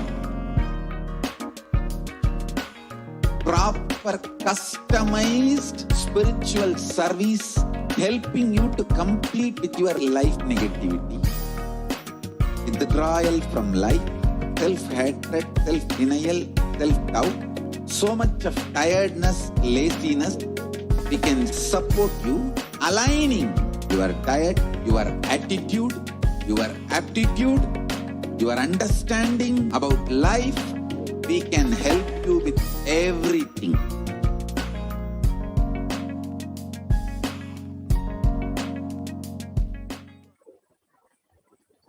Nityanandam, and welcome back to viewers. Now we're going to be continuing to share about what are the lifestyle requirements if you are taking the initiation to be able to heal others. Now the healer's initiation is a commitment by you to yourself. Do not suppress yourself. Do not fight with yourself. You know it is good for you. So understand and internalize that drinking, smoking, or eating non-vegetarian food will oppose the beautiful flow of energy in you that will happen in you through the healing. So understand and operate from the right context. And Swamiji also says, when an animal is killed, all the pain that animal goes through at the time of the death, everything is stored in the muscle memory of the animal. And when you partake that food, you will naturally have that same kind of a depression, heaviness in you all the time. So non-vegetarian food is not at all recommended. If you are taking initiation to be a healer, you should be very strict about only eating the vegetarian diet. Now here non-vegetarian means anything which has the ability to store the pain in its muscle memory is defined as non-vegetarian according to Hinduism. What are all the things that can store pain in its muscle memory? Mushroom can store pain in its muscle memory. Egg, even poultry eggs. Even if it has only the female component, it has the ability to store the pain in its muscle memory. And also we have the fish, any kind of fish and any kind of an animal meat, absolutely no. Now, as far as dairy is concerned, there are some questions in terms of dairy. Can dairy products be taken if I am a healer? Now, in the Sangha, if you have watched the recent satsang of Swamiji, we do not consume the dairy products from where the animals are ill-treated. Where the cow is tortured and the milk is taken, we do not do. That's because Kailasa is non-violent. Now, as far as the spiritual healing initiation is concerned, the spiritual healer's initiation does not place any restriction on dairy products. You can consume dairy products as a healer to be able to heal others. You can consume. It is a policy of Kailasa in all our monasteries worldwide. Kailasa is absolutely non-violent. So anything done by torturing others, we do not consume and we do not touch it at all. That's as far as the lifestyle of Kailasa and Kailasians are concerned. However, in terms of the healing initiation, healer's initiation, there are no restrictions on onion, garlic, green chili, or dairy products at all. You can consume all of that and you will still be a healer. Now, in terms of the healing guidelines, if we can please go back to a couple of slides before. If you have any questions, you can post in the YouTube live chat. I'll be answering the questions in terms of the healing initiation. Now, there are certain oaths that we need to take as a healer to be able to heal others. First, you will never refuse healing service to anyone or anything in need of it, be they people, animal, plants, or inanimate objects. Any personal conflicts or difference in ideology with the person should not come in the way of you providing the healing service to that person. You know, just because your spouse fought with you in the morning, you cannot say, oh, I'll not give you healing. Who told you to fight? Now suffer. No, you cannot say that. You will give. Whoever asks for healing, never refuse healing to anybody who asks for healing. Now, the Ishavasya Upanishad says, Ishavasyam idagum sarvam. All that exists is energy. There is nothing like animate or inanimate. What you refer to as inanimate merely have lower energy, that's all. So everything, whether animate or inanimate, is energy. Yes, we can. This is already covered. So any conflict that you feel with somebody should not come in the way of healing, providing the healing service.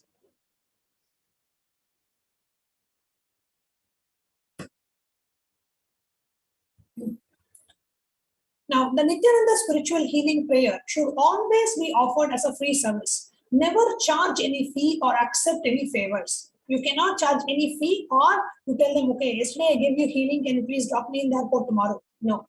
You cannot ask any favors because you're offering the healing. If somebody wants to offer any donation, please direct them to kailasa.org website and tell them that you can directly go and offer it to the Supreme Pontiff of Hinduism. We are merely channels of Swamiji's energy. And suggest that you offer your healing services regularly and voluntarily at a center near you or start a healing center in your own home. The list of extended campuses of the Nityananda Hindu University can be found online in the website nityanandahinduuniversity.org.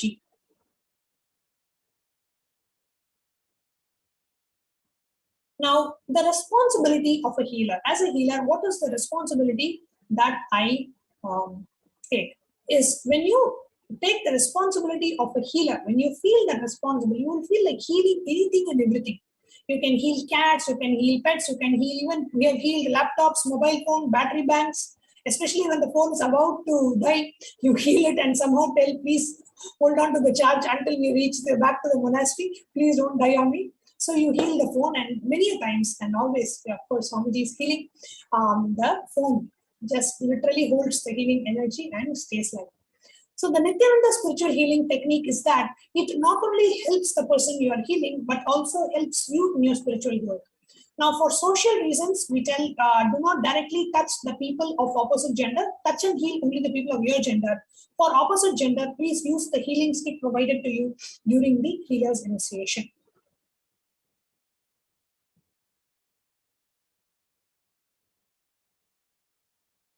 Now, what is the healing procedure? Now, place your palms on the area to be healed or on the Sahasrara Chakra, the top of the head, the crown center of the person being healed. Close your eyes and visualize Swamiji's beautiful face and bring your awareness to your Anandagandha Chakra, which is below the heart center, above the navel center. Bring your awareness to your Anandagandha Chakra. Chant the Mahavakya, Om Nityananda Paramashivam.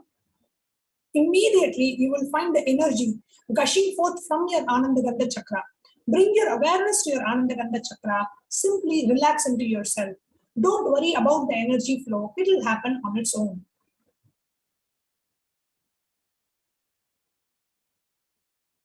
Once you have relaxed into yourself, feel the boundless energy flowing through you.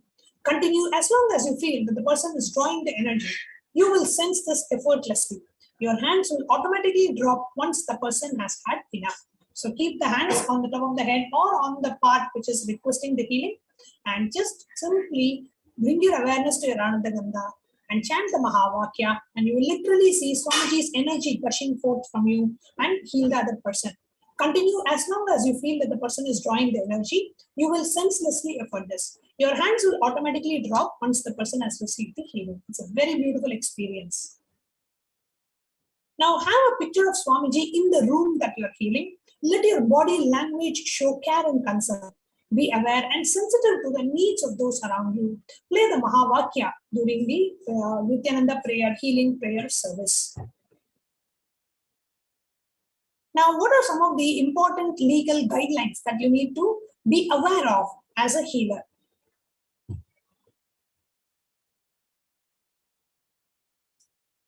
Now, do not use the word patient to describe someone who elects to receive your Nityananda spiritual healing service. If you are a licensed physician, means if you are a doctor or if you are a licensed healthcare practitioner, advise everyone to whom you are providing the Nityananda spiritual healing service that such service do not constitute diagnosis, care or treatment or practice of medication or any other healthcare.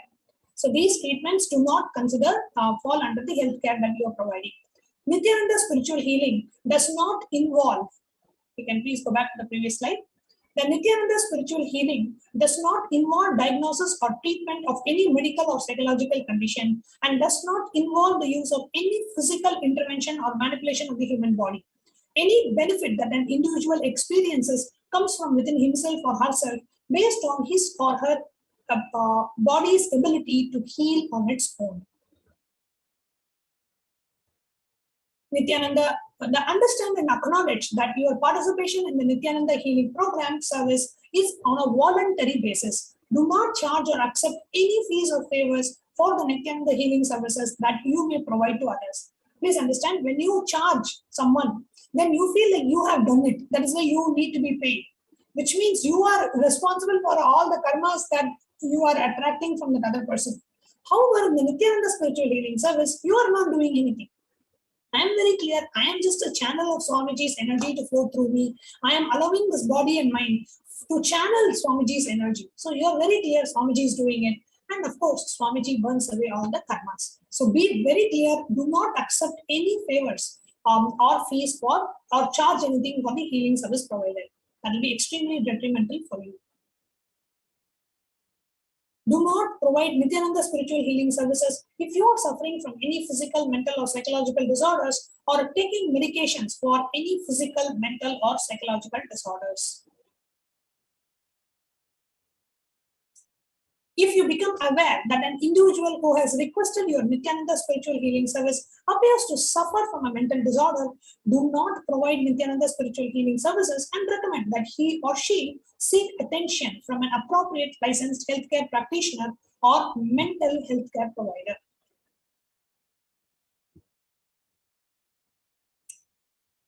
If you are a licensed physician or a licensed healthcare practitioner, do not engage or claim to engage in medical diagnosis, care or treatment, or in the practice of medicine or any other healthcare profession in conjunction with any of the activities as a Nityananda spiritual healer. You cannot do both. Like you cannot do both in conjunction with each other. You can be a doctor, you can offer your service separately in your clinic or in the hospital, and you can provide Nityananda spiritual healing services separately. As a volunteer for the organization, you can offer your healing services. However, do not join both and do not combine both if you are a licensed healthcare practitioner. And to receive the healing initiation today, we request you to please fill the form tinyurl.com/PSM2healer. Now, this is for, okay, let me announce, this is for everyone who is will be sitting for the healer's initiation today. It means if you are receiving self-healers for the first time, you are already a self-healer, you are receiving it again, means you are going to be sitting for the initiation again. In terms of healing others, this is the first time you are receiving the initiation to heal others. That's one category. The second category is you were initiated to heal others. You have already received the initiation. You are coming back again to anyway sit through during the solar eclipse who would want to miss. So you are coming back and re-attending the initiation.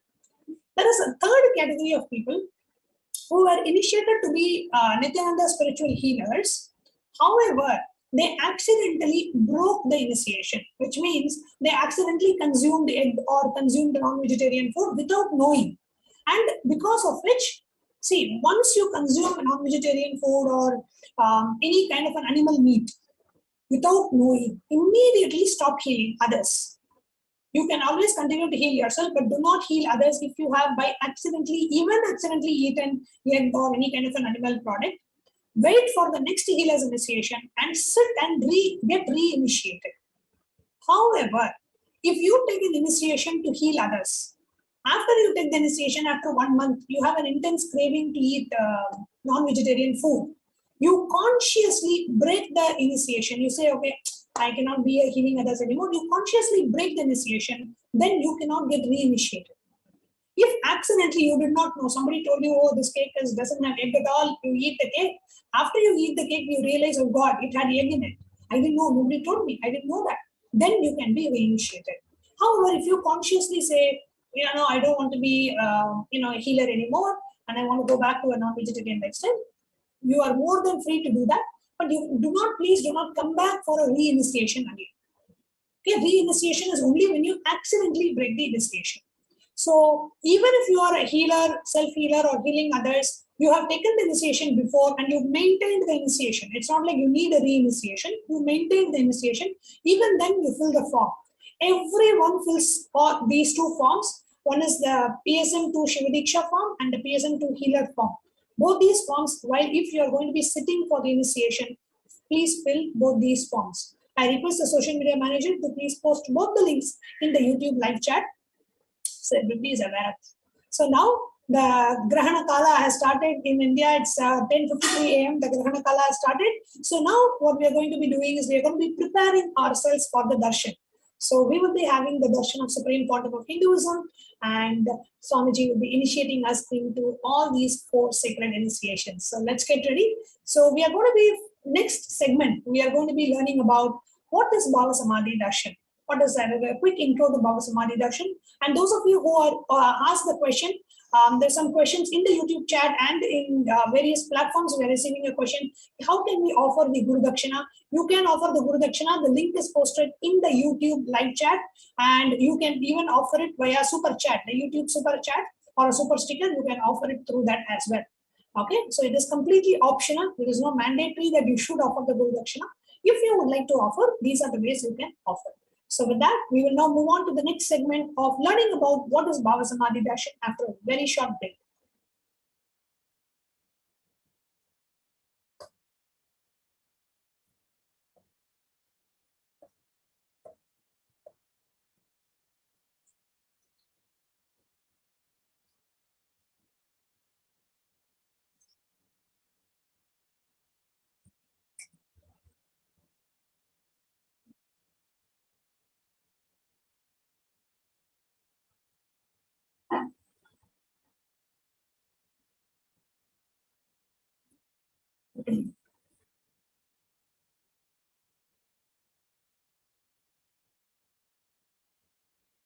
Take this time to fill the form.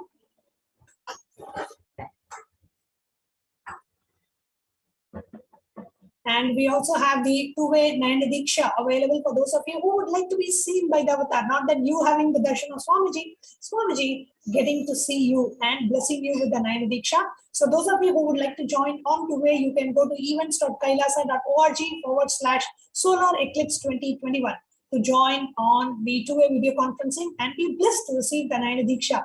For a long time, we are having this initiation. So all of you should be on the two-way video conferencing, having the cameras on you and ensuring that the eyes of the avatar fall on you. So you can join on the two-way. We do have a two-way option today as well. via the Zoom two-way video conferencing. So I would recommend each and every one of you join on the Zoom. So not only you see the avatar sees you. So please go ahead and fill the forms. We're just giving a few minutes break for those of you who are wanting to offer the Guru Dakshina and wanting to fill the two forms. Please go ahead and do that right away. And we'll be right back with you after a very short break.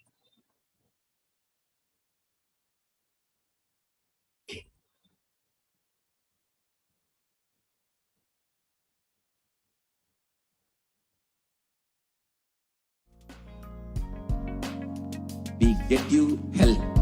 We get you ability to build beautiful relationships in your life. We get you direct spiritual support, and we make sure you become wealthy.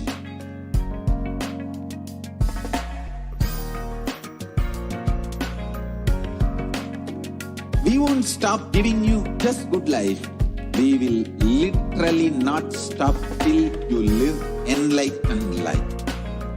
Manifesting the state of Paramashiva, space of Paramashiva, powers of Paramashiva, being of Paramashiva.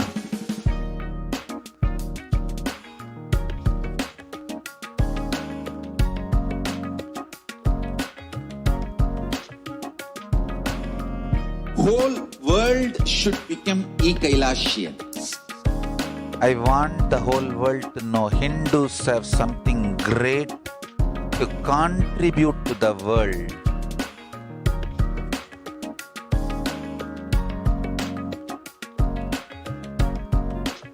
We have something great to contribute to the world. Let us do that.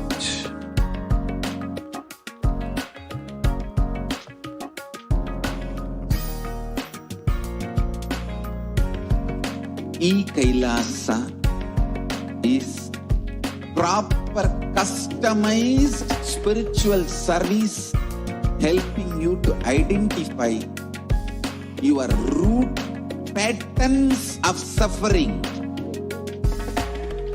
We have perfected the science of helping every individual from every cultural, religious, nationality background.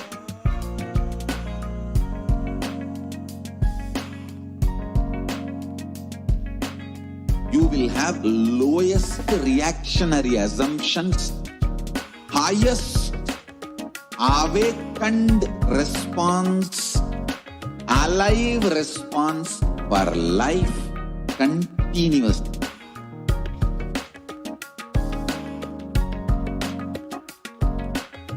Kailasa is enlightenment ecosystem, literally enlightenment itself in your own home, wherever you are. Proper customized spiritual service helping you to complete with your life negativity. Withdrawal from life, self-hatred, self-denial, self-doubt, so much of tiredness, laziness. We can support you aligning your diet, your attitude, your aptitude, your understanding about life. We can help you with everything.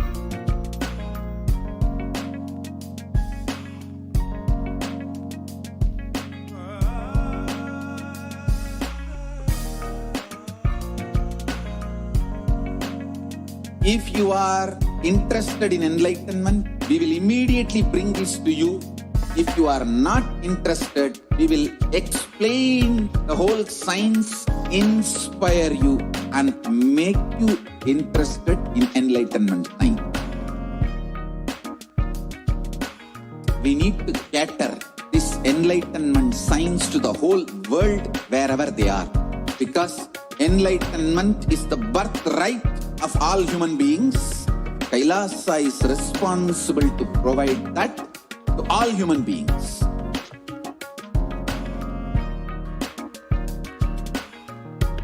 Kailasa is the totality of the knowledge I received from my gurus and practice manifested in my life, perfected by teaching millions of people from all cultures, time zones, backgrounds, genders, nationality, race, from every creed.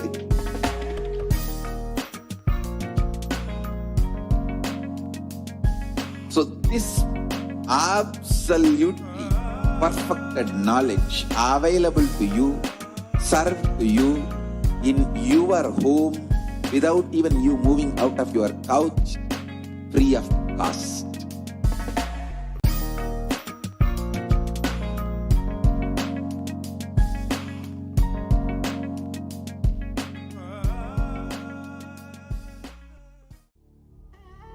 What I mean by the word Kailasa, listen intensely.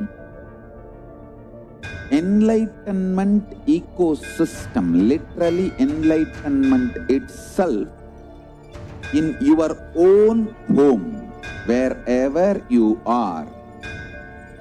If you cannot come to Kailasa, it's okay. Kailasa can come to you. Kailasa coming to you is Kailasa.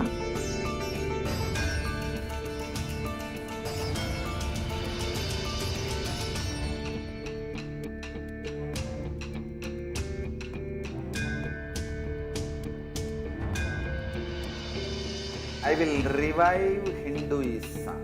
I am a Hindu revivalist, not by any revolution, but by evolution.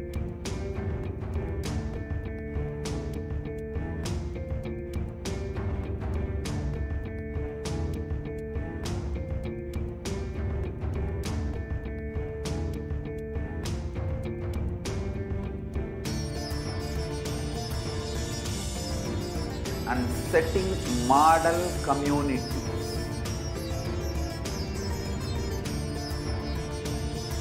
Kailasas, enlightenment ecosystems, Sarvanya Pitas all over the world.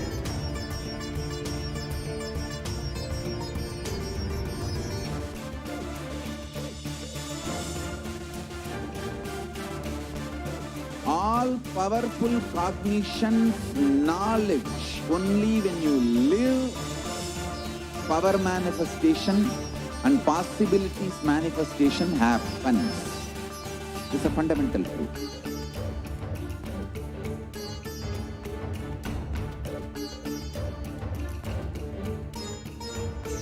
Hinduism cannot live exclusively as one sampradaya. No. All sampradayas of Hinduism is an ecosystem.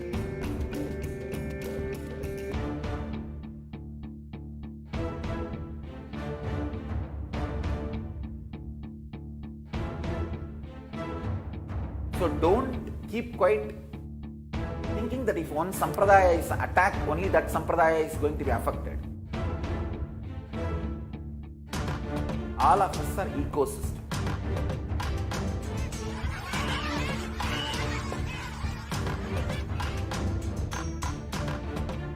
I invite all of you to get involved and enjoy Hinduism by the principle of Dharmo Rakshati Rakshitaha. When you protect Dharma, Dharma protects you. We will make the whole planet flourish spiritually. The spiritual prosperity will happen to the whole planet. We all have to coexist together.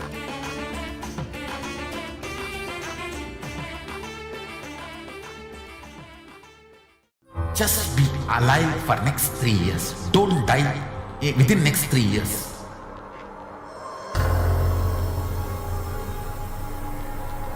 Just don't die within next 3 years.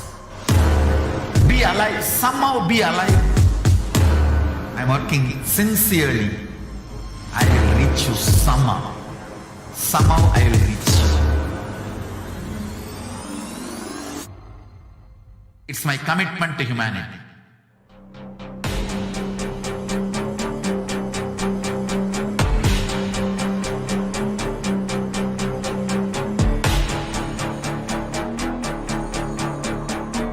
Just don't die within the next 3 years. I will reach you wherever you are, whichever corner of the world you may be. I will reach you with enlightenment. You manifesting the space, state, powers, being, Paramashivam. It is possible, and it is possible for you.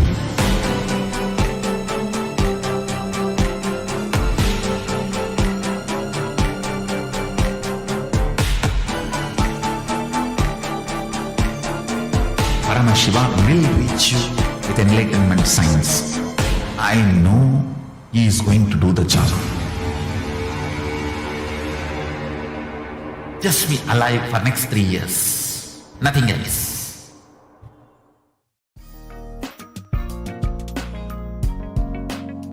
We get you health. We get you ability to build beautiful relationships in your life. We get you direct spiritual support, and we make sure you become wealthy.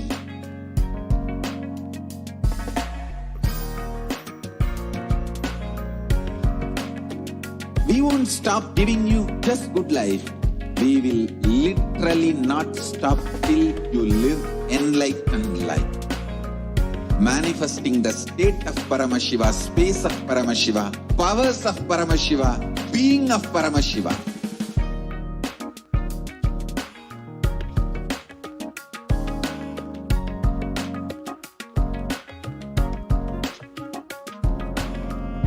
Whole world should become Kailasians. I want the whole world to know Hindus have something great to contribute to the world.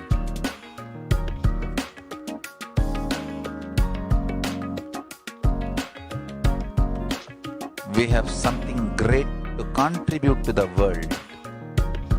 Let us do that.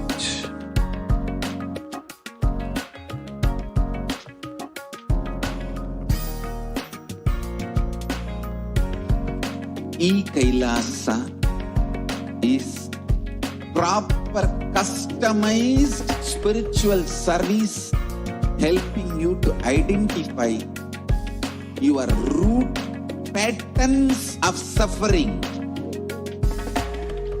We have perfected the science of helping every individual from every cultural, religious, nationality background.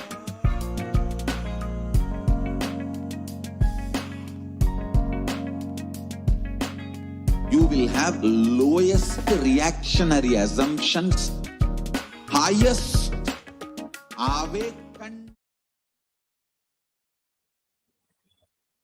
Nityananda. Welcome everyone for today's very, very special initiation on this intense solar eclipse day. We welcome everyone that are logged in right now and many more people that are tuning in.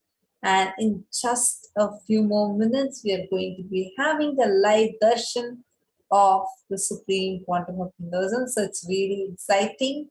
And now you're going to be entering into preparation for darshan, for receiving the darshan. And we're also going to be preparing ourselves with the Parameshwar Dhyana Mantra. And also we have a very exciting session that is going to be happening. And this is where the permanent representative of Kailasa represented in the United Nations. For the very first time, Hindus have had a representation in such a big international forum. So many more exciting things to come. So stay tuned in and let's get ready for this intense initiation from the avatar. So now let's enter into preparing ourselves to receive this initiation and preparing ourselves to receive the darshan. So now we are going to be understanding what is Bhava Samadhi darshan.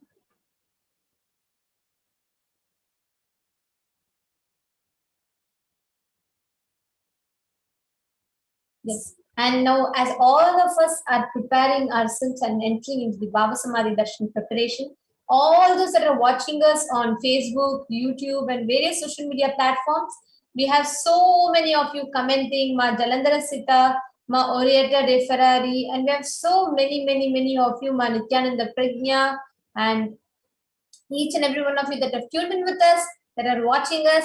We welcome all of you for this. And each of you that are watching this on the Nayana Diksha through the two-way video conferencing, we welcome all of you all also for this extremely special and a very powerful initiation on the day, during the exact timing of the solar eclipse. Actually, we'll be having the darshan happening exactly during the eclipse time. So we'll have the whole darshan happening during the eclipse time precisely. And just let all of you know, 12 p.m. IST is going to be the live darshan that we have.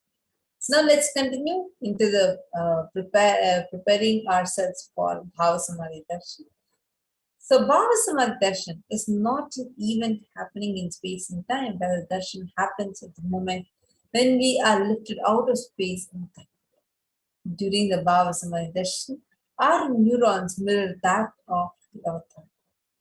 That is where our entire body silently recreates what's happening in the avatar inside us without even moving a bit.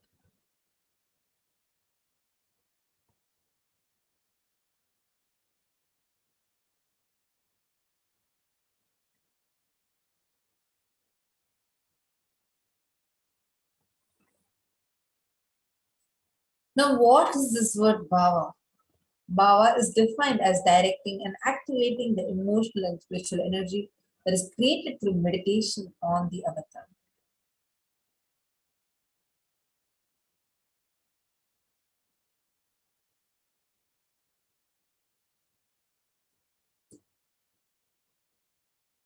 The brain neurons mirror, activate, and process all the observed movements or information of the avatar just by seeing without any physical act of imitation. Which means our entire body, silently and without any movement, recreates what is happening in the avatar distances far away, experiencing the superconscious energy that the avatar radiates. The science of Bhava Samadhi Darshan knows no distance, a phenomenon that modern science is just discovering in terms of quantum tunneling. This quantum tunneling is known to bring our thoughts per second down, which makes us become at ease in coexisting with the divine, meaning where we and the divine become one and the same. Next slide, please. Yes, nice to see so many more people. Ma Debbie Schuler, Ma Sudha Dandapani, Ma Devika Rani Airapatham, and Ma Pramila Sharma, Ma Lakshmi R. Chandran. So happy to see all of you tuning in with us. And yes, any of you that want that, I'm seeing some of you are asking how to offer Guru Dakshina. The Guru Dakshina form link is being posted in our comment section continuously. And any of your questions, we have our social media managers who are there helping and attending to each of your requests and making sure you're all set. And if you want to offer your gratitude, you can also go ahead and do it through the YouTube Super Chat and Super Sticker. And we also have the Guru Dakshina link, which we have provided all of you with. So any questions that you all have, any assistance you all need, please tune in. You can go ahead to Facebook and YouTube and comment, and we will be having our social media managers continuously attending to each and every one of you. And now, before we enter into the further explanation of what is Bhava Samadhi Darshan, how to see the Bhava Samadhi Darshan, we'll be right back after a short break.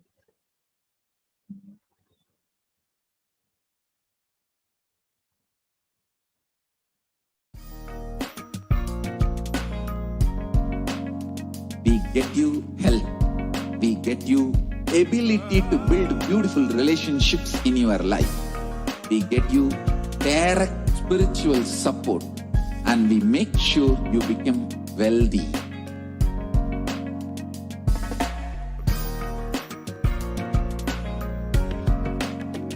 We won't stop giving you just good life. We will literally not stop till you live enlightened life. Manifesting the state of Paramashiva, space of Paramashiva, powers of Paramashiva, being of Paramashiva.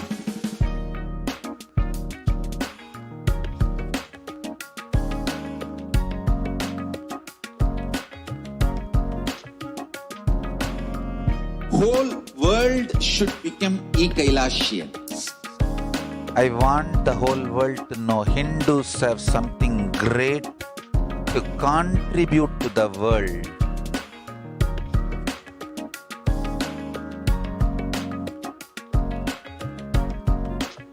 We have something great to contribute to the world. Let us do that.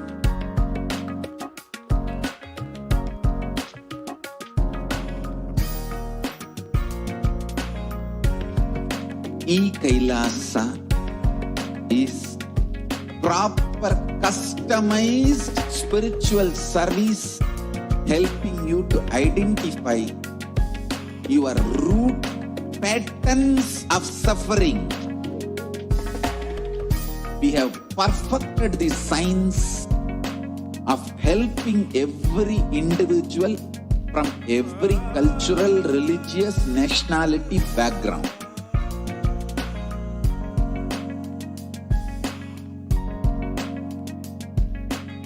You will have lowest reactionary assumptions, highest awakened response, alive response for life continuously.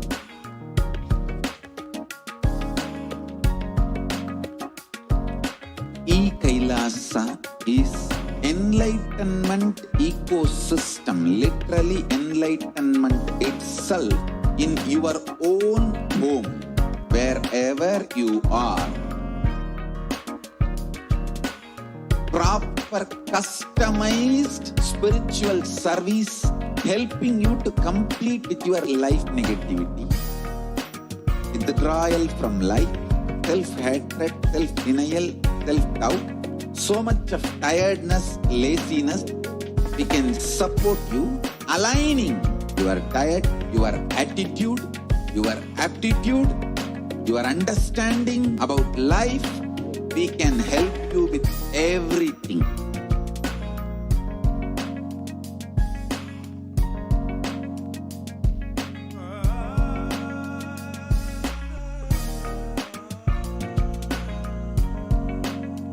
If you are interested in enlightenment, we will immediately bring this to you.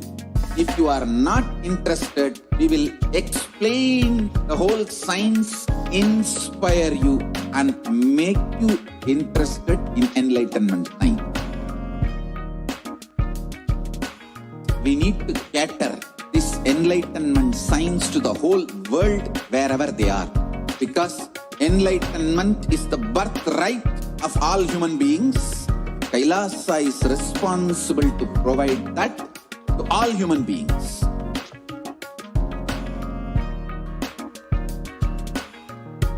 Kailasa is the totality of the knowledge I received from my gurus and practice manifested in my life, perfected by teaching millions of people from all cultures, time zones, backgrounds, genders, nationality, race, from every creed.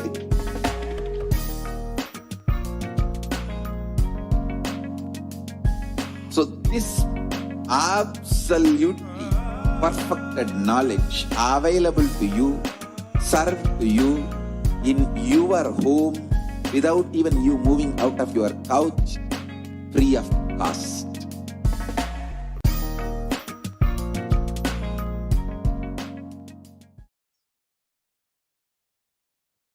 Nityanandam, and welcome back, dear viewers, as we are getting closer and closer to the time of the live darshan of the Supreme Pontiff of Hinduism, Jagadguru Mahasannidhanam, Wisdom and Holiness Bhagavan Paramashivam. So, we were learning about what is Bhava Samadhi Darshan.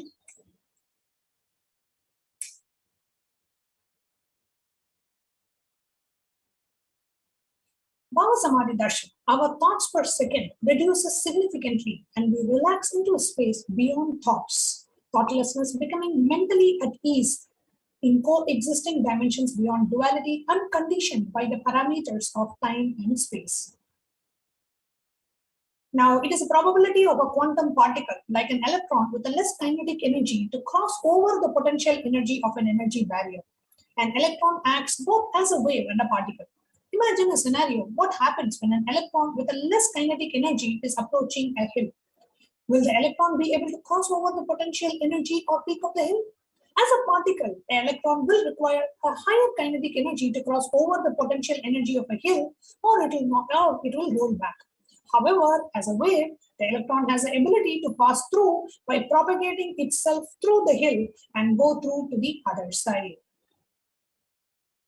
So that is the science behind quantum tunneling.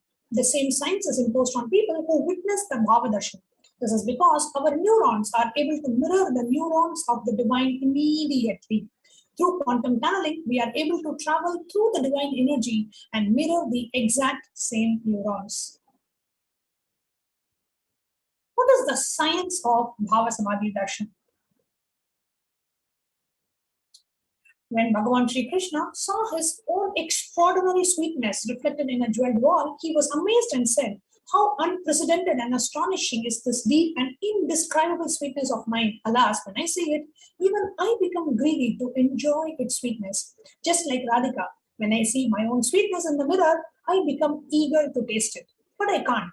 After due consideration, I find that the only way to relish the sweetness is through the constitution of Sri Radhika." This is from Chaitanya Charitamrita, 4th chapter. Bhava Samadhi Darshan is the science of Nijavatara, manifesting the Paramashiva, the consciousness, the formless, expresses the being of Paramashiva through the Divya Sharira, the light body, and manifests as Nijavatara, which is in the physical form, the embodied form, for us to experience Paramashiva.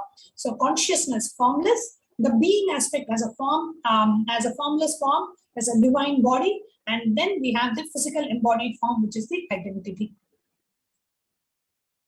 It's a beautiful reference from the Malini Vijayottara Tantra, the 60th verse, which says, "Tatana Shakti Patadva Yadva Padavalokanat Prasadat Swaguru Samyate Prapyate Paramam Padam." By the enlightening teachings of the Guru Katana, by the Shakti Pada, by the graceful transmission of the spiritual powers from the Guru, by looking at the sacred feet of the Guru, or by the complete loving favor of the Guru Prasada, the ultimate goal and space, Paramam Padam, is attained.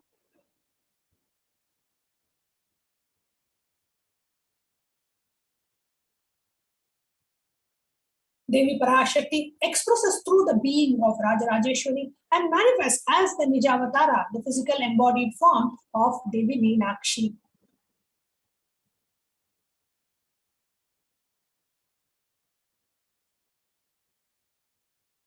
Bhagavan Paramashiva, expressing through the being of a Subramanya, manifests as the Nijavatara in the physical form as Bhagavan Muruga.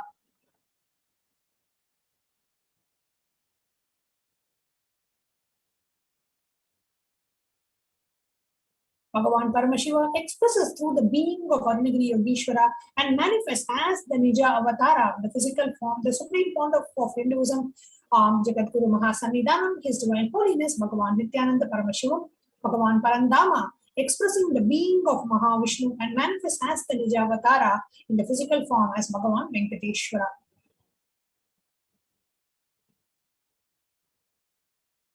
The Archavatara, the deity, reflects the consciousness and the manifestation, the being of the superconscious energy, but the human beings are not mature enough to receive the higher level experiences from the Archavatara directly. The avatar, the physical embodied form, comes down to bridge the gap and create an experience of superconscious energy in all of us. When we have the Bhava Samadhi Darshan of the Nijavatara, manifesting beings of various dimensions of Paramashiva, the auspicious components and the powerfulness of those dimensions of Paramashiva are awakened in us.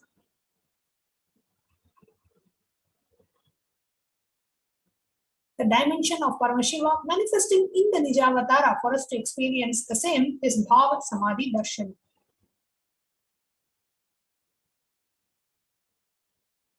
Bhava Samadhi Darshan is a direct experience of causeless bliss. During the Bhava Samadhi Darshan, our being literally comes alive and celebrates with the energy wave of existence.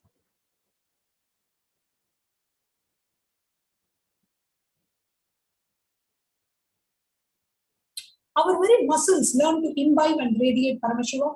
Bhava Samadhi Darshan is like a window to the infinite expanse of consciousness, allowing us to glimpse the formless in a way that we can understand.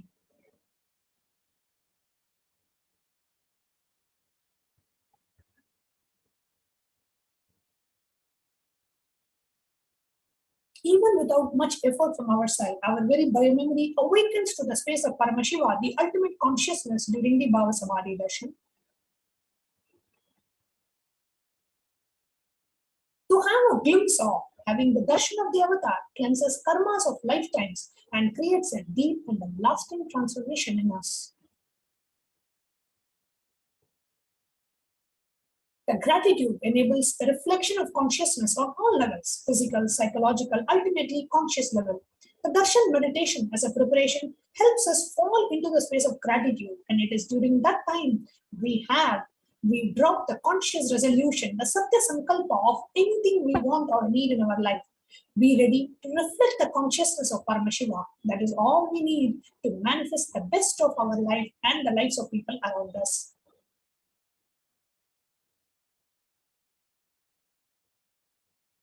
The right context to receive the darshan is sitting in the space and with the right context, knowing that I know you are the source of everything. You are everything, and you are in the embodied form of the Supreme Pontiff of Hinduism, and you are in this body. You are the source of both. Let me connect with you. Let you reveal yourself to me. Let me be in the Bhava Samadhi of you. So this is the right context to receive the darshan. You can take a few minutes to set up the Panchopachara Puja, which is the offering of 5 items: sandalwood paste or powder, flowers, incense sticks, lamp, and the food offering. So please, let's get it ready for the Panchopachara Puja as we are getting closer to having the live darshan and live initiations from the Supreme Pontiff of Hinduism after a very short break.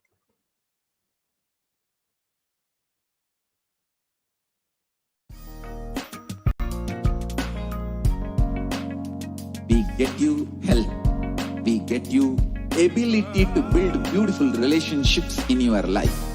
We get you direct spiritual support, and we make sure you become wealthy.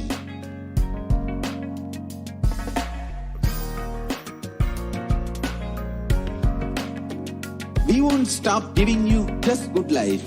We will literally not stop till you live enlightened life. Manifesting the state of Paramashiva, space of Paramashiva, powers of Paramashiva, being of Paramashiva.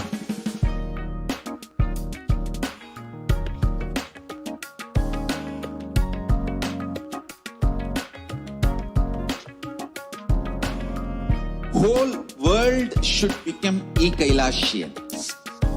I want the whole world to know Hindus have something great to contribute to the world.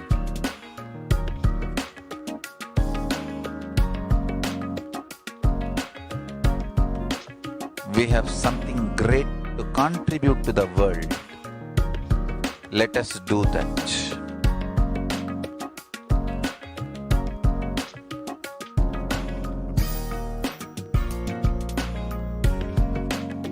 Kailasa is proper customized spiritual service helping you to identify your root patterns of suffering.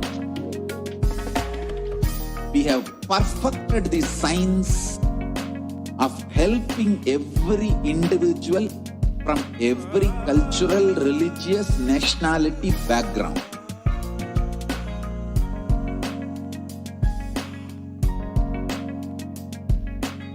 You will have lowest reactionary assumptions, highest awakened response alive response for life continuously.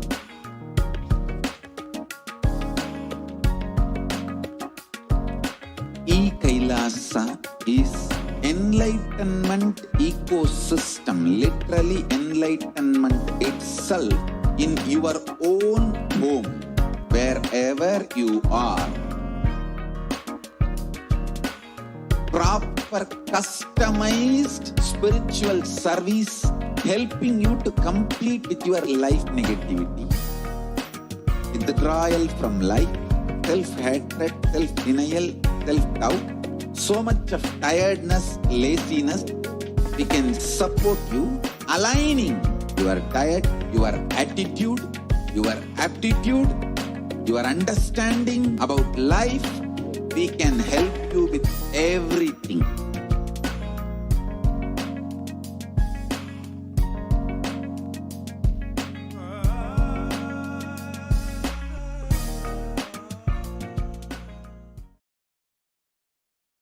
Nityanandam, and welcome back to your viewers. We are now going to be entering into the darshan to receive the darshan of the Supreme Pontiff of Hinduism. However, before that, we have a very, very, very interesting segment where we are going to be addressed by the permanent representative of Kailasa to the United Nations. Just day before, I'm sure all of you have seen the news that Kailasa nation had a representation at the United Nations, where the ambassador, the permanent representative of Kailasa to the United Nations, addressed the United Nations Assembly. And today we have invited the permanent representative of Kailasa to the United Nations to come and address us all and to share his experience of representing the Supreme Pontiff of Hinduism and Kailasa at the United Nations. So it's going to be a very short segment, and we're going to be leading to live darshan after that. So what we are going to be doing is we are going to be ending this stream, and we request you to please reconnect back. Going to be starting a new stream. So this stream that you're watching, if you're watching us on YouTube, this stream is going to end, and we'll be starting a new stream very shortly. So please stay tuned with us and watch out for the new stream that's going to be starting right away. And we'll be having our permanent representative coming and addressing and sharing his experience of representing Kailasa at the United Nations after a very short break. Paramashivam Om Nityananda Paramashivam Om Nityananda Paramashivam Om Nityananda Paramashivam